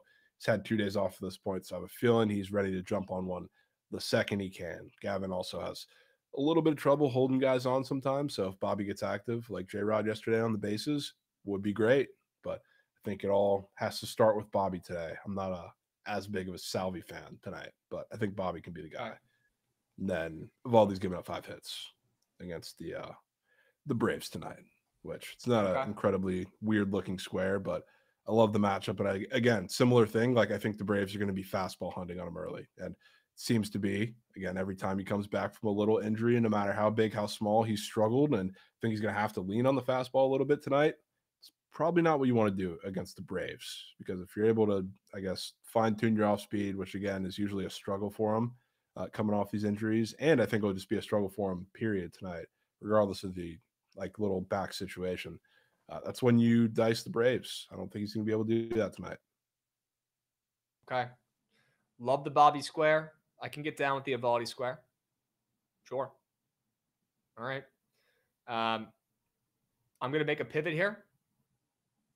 I'm going to switch that Mikola square, which, by the way, it might be a good thing because now the over is -140, and there's been some crazy odds movement with that. So maybe that's a blessing in disguise. We're going to pivot, and we're going to switch to a guy we were just talking about. We're going to go with Logan Webb, more than fantasy score. Love that. I repeat. Love that pivot.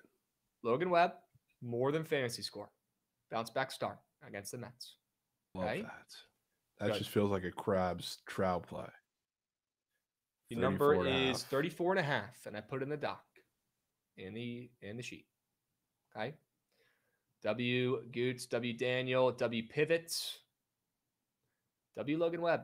Hopefully, he's at 34.5 against one of the hottest teams this past week in the Mets. They've won 4 in a row. All right. W's chat. Sam King, nasty square as well in the PLL tonight. I like the under in this first game, to be honest. I think it'll be more of a low-scoring affair. Redwoods versus the Archers. I mean, it's not a hot take when it involves the Archers. They have one of the best goalies in the league. Their defense is elite, and they really struggle to score and get shots on the net. I think if the Redwoods win this game, it's going to be in a low-scoring affair, and I want to fade somebody on this Archers team. I'm not going to fade some of the Grizzly veterans, but I will fade Sam King, who, in my opinion, is a great dimer in this league. He had a great start to the season. He's had a great year so far, but he scored 2 goals in his first 5 games of the PLL action this season. But in his last 2 games, he has scored 6 goals. 6 goals in his last 2 games, but only 2 goals in the 5 games prior to that. I think if anybody's watching some film, you got to take Sam King and take the stick out of his fucking hands and make sure he does not attack and beat you in the net. If anything, he's going to be more of a dimer like he was the first 5 weeks of the season. I think you cannot let this kid beat you. The rookie stud for the Archers here, he's been their best piece on offense. I want to fade him, and it does not hurt that the under is -130 on the books as well. So I'll fade Sam King. He might go off and have some good assists. He's been a pretty solid player this year. Honestly, one of the better players on offense this season, but I'm taking his less than goals. Juicy to the under on the books. And after 6 goals in his last 2 games, I think he goes back to being more of a dimer than he is a scorer. Love that. Love that. Right? Krabs. Dubs. Would love to get Ron's cosign if he's still lurking in here in the chat. He says, I don't mind that. Okay. Yeah, it's just fading the hot hand. He scored a ton of late, but I think he's more of a dimer in his heart. Okay. All right. Jovan, you already did both your squares, my man? Yep. Good. All right. Chasing Dub says, as a Cards fan, putting money on Miles Michaelis is certainly a choice. And they just won 6-0 because it's baseball and crazy things happen. That's why we love the sport. Krabs is Remember, guys, a Nicholas Sharp. I'm a Michaelis guy. Yeah, Yeah. I am. Yeah. I am. Michaelis is one of those just Krabs guys. He always, I mean, knock on wood, is on the right side more than he is the wrong side. For Bad whatever pitcher, reason. but he finds the right side. Bad pitcher. Yeah. Bad. Really and, bad and pitcher. weird guy. He's got like pet lizards and shit. Yeah. Weirdo. And yeah, it's not an insult. It's okay to be a weirdo. Right? Yeah. He's just a weirdo. I'm sure he would admit that himself. And terrible pitcher. Gosh, bad pitcher. Bad. But tonight he'll be good. I've already seen it. And guys, remember, if bets like -130 Padres ML hit more often than they didn't, we would all be rich as heck. It would be the easiest thing of all time, and the books would all be bankrupt. Remember that, guys. Okay? Bankrupt. It's not that easy. It's not that easy. Okay? Ron said, I still love my Tom Schreiber prop at plus chicken. I think he's at 2 on Prize Picks. That should be a great look. Okay, Ron. You think Captain America wakes up this weekend? I could be intrigued. And Utah's homecoming weekend. They play 2 games this weekend. Okay. All right, let's shift to Pickett Pro, W Pickett Pro. We'll go a little overtime here for you guys. You deserve it. It's been a good week this week. Great day yesterday. You guys deserve a little OT. Jovan, I got a couple questions on the Diamonds. People really want your take on the Reds and the Rays, man. They are absolutely starving for your take on this series and this game tonight. Yeah. I'll tell you, my baseball brain tells me there's not a better place to fade Zach Littell than, I guess, maybe Coors, but the Rockies tax hurts. But playing in Great American Ballpark against this team, Zach Littell gives up a shit ton of fly balls, has a real home run problem, as good as he's been at times. Like, you're playing a Great American Ballpark. Reds are flipping to a favorite.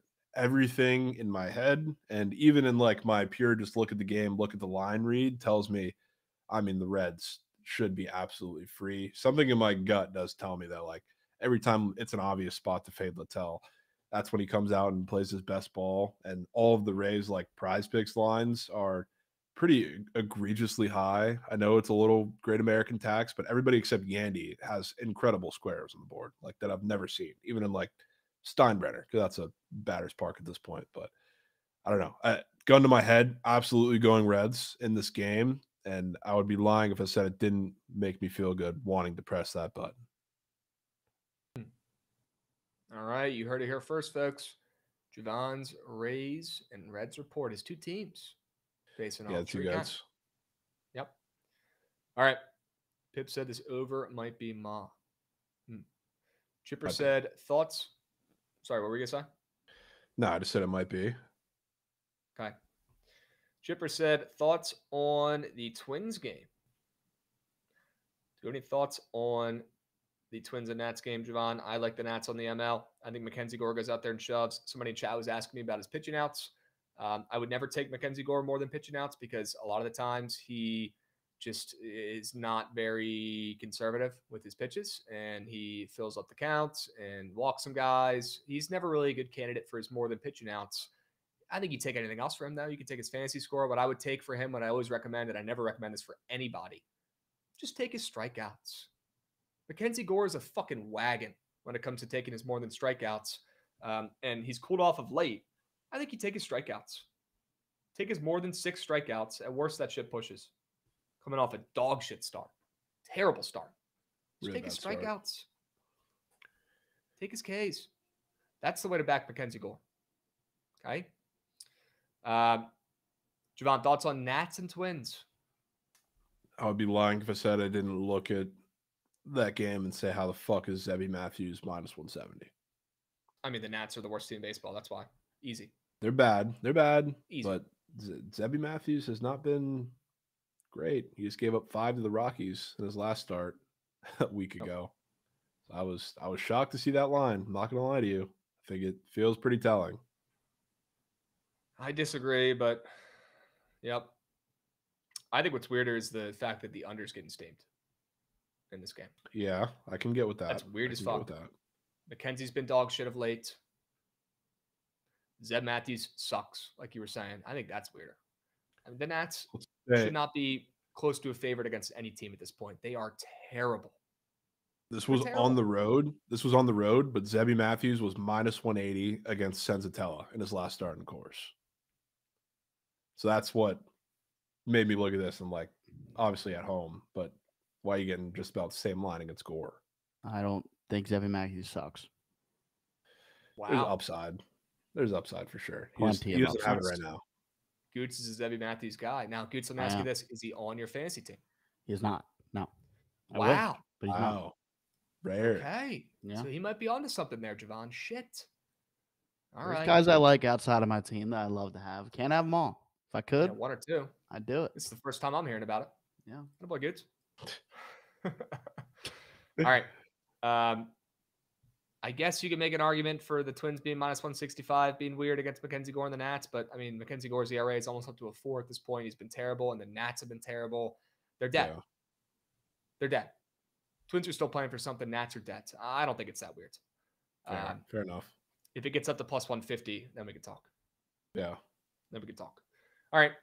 Any other games you guys really want to talk about? If not, I will pick and choose a few here. Somebody was talking about that Padres and Cardinals game. What bet would you take?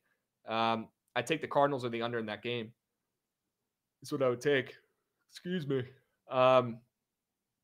Thoughts on Springs versus Gusto? Kind of want to take the Athletics, and they're catching steam. Yeah. After what should be 2 in a row, but last night they mocked. Kind of a sneak Gusto guy. I'm definitely not a Springs guy at this point. Rays legend, but don't know that he matches up too well. Maybe this is like the buy low Astros game. All right, I'm off the Athletics then. I'm good on them. What about Wu versus Soriano? Wu is coming off a quail shit start. Soriano is very, very inconsistent, hit or miss. What are your thoughts on Wu versus the Angels? Yeah, all of Wu, like coming off of that start, I was surprised his lines were where they were. And granted, like it's the Angels, so usually, even though like they've been better than people realize, like as of recent, last like month or so, they still strike out a good bounce. Like you're going to see inflated pitch lines, but all of Brian Wu's look really odd today, I will say. So they're a lot higher than I would have thought, and I guess in terms of like his earned runs and hits allowed, a lot lower than I would have thought. So I'm not the biggest Brian Wu guy, and there's definitely better matchups out there, but looking at those definitely kept me off of fading him, and I typically don't back Soriano too much against patient teams anyway. So I kind of lean the Mariners, but after last night, got my lick. I'm good. All right. Cool. BA says, Krabs, did you see the Pivetta fantasy square? Yeah, it's super weird.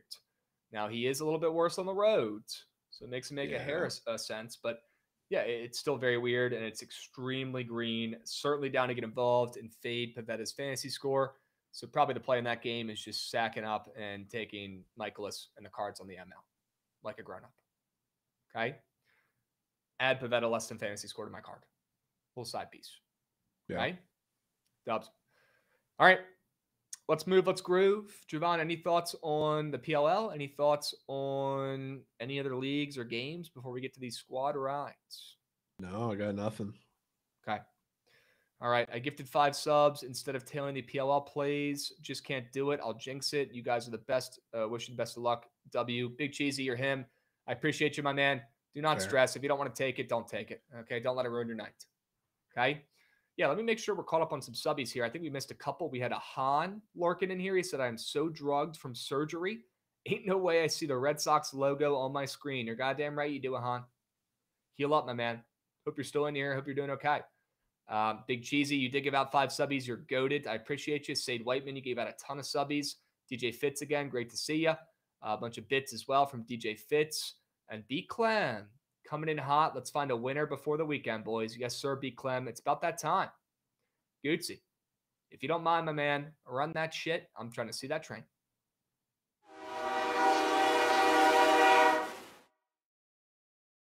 All right. W squad ride last night. Let's fucking smack one again tonight. Not rocket science. No need to reinvent the wheel or make this too difficult. Let's just find some fucking winners and put them in a poll and chat can pick their favorite. Okay? Let's lock in, chat. I'm tired of hovering around 500 this year on the squad rides. We got to go on a fucking run. It's almost August. Lock the fuck in. Stop taking meme picks. Stop picking stuff that you know is going to get me triggered. And start clicking the button of your favorite fucking play in the squad ride poll if you guys want to make money. Did you guys hear that? Start clicking the button of your favorite play and stop fucking around. You're messing with people's money. Lock in. It's not a joke to me. If it's a joke to you, you're in the wrong stream, respectfully. So lock the fuck in and click the right button. Stop messing around. It's not a game. That being said, Redwoods plus 1.5. Bang. Has to be done. Let's get involved. Has to be done. Foot down. We're also putting the Royals first 5 ML in here. Love that from you. Absolutely love that. I like your card today. Thank you. Give me a play. Braves ML. Braves ML. Okay. Good. Could just keep it at that. Is there anything we're missing? Goots, I want to make sure you're looped in here as well. Anything we talked about today that stuck out to you that you said, you know what, shit, that feels right? Nothing really. Okay. Sharp port plays. Good with me. All right. Let's run it, boys. 3 plays, 3 winners. Let's have a fucking day just like yesterday. Let's lock the hell in. Let's have an absolute night. Very excited for sweats tonight. All right. We'll fire that puppy up around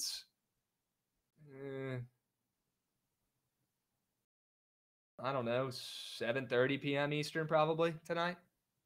A little bit before this Redwoods game. Get you guys hyped up. Get the plays locked in. 7:30 p.m. Eastern tonight. Let me check and see what time the Trent poker event is on tonight as well. I believe we had a tweet about that too. 9 Eastern, I'm hearing. No. 9 Eastern. Perfect timing. Sure. We're going to be sweating out Trent's Celebrity Poker Tournament.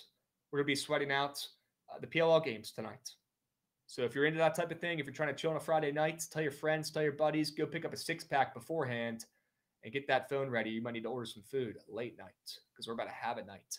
Let's pay for that DoorDash. Let's pay for that Double Dash. Let's pay for that 6-pack, huh? That Double Dash. Why not? Why not? Hey, we run back another 9-1 card. You can Double Dash all you want. Double Dash. What do you even? I missed that little part of the conversation. Like, what were you double dashing? To be honest, I really don't remember. I know that I've been a piece of shit and I've done it before. I feel like I've done it for like beer, getting like food and beer, or getting like food and like I forgot to get a drink and then I got like a drink or something.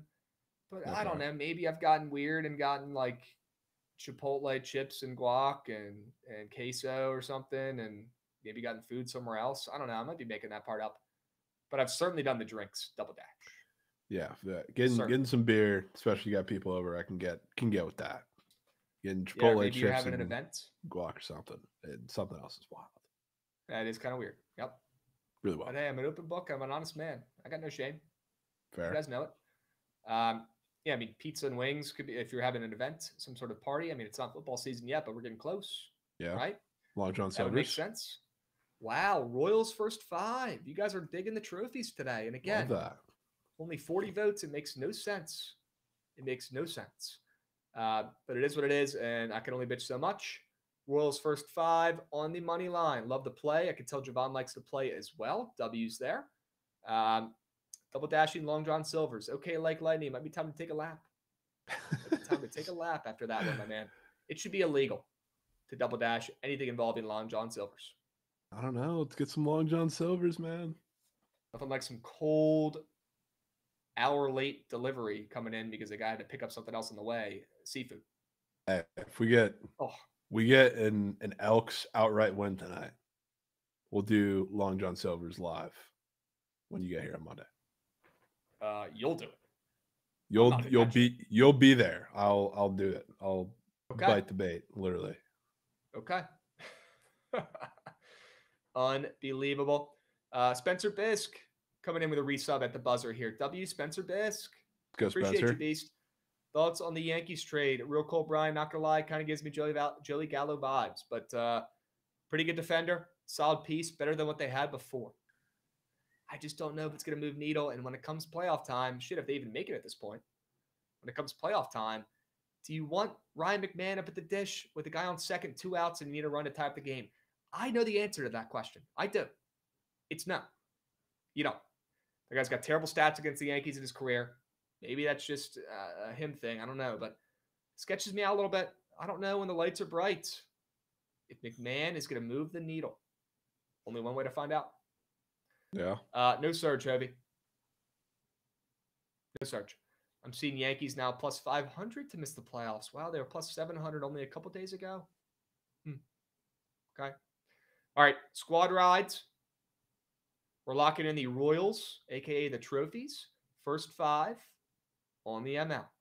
We'll meet you guys at the cash counter. Again, sweats tonight. Tell your friends, move your plans to tomorrow. It is what it is. We got some money to make. Get involved. All right? Jovan, WBTL, I appreciate you, Beast. Let's sweep again. Do it. Let's do it. W Gootsy, W Ravens Talk. We'll catch you guys on Monday. Same time, same place on BTL.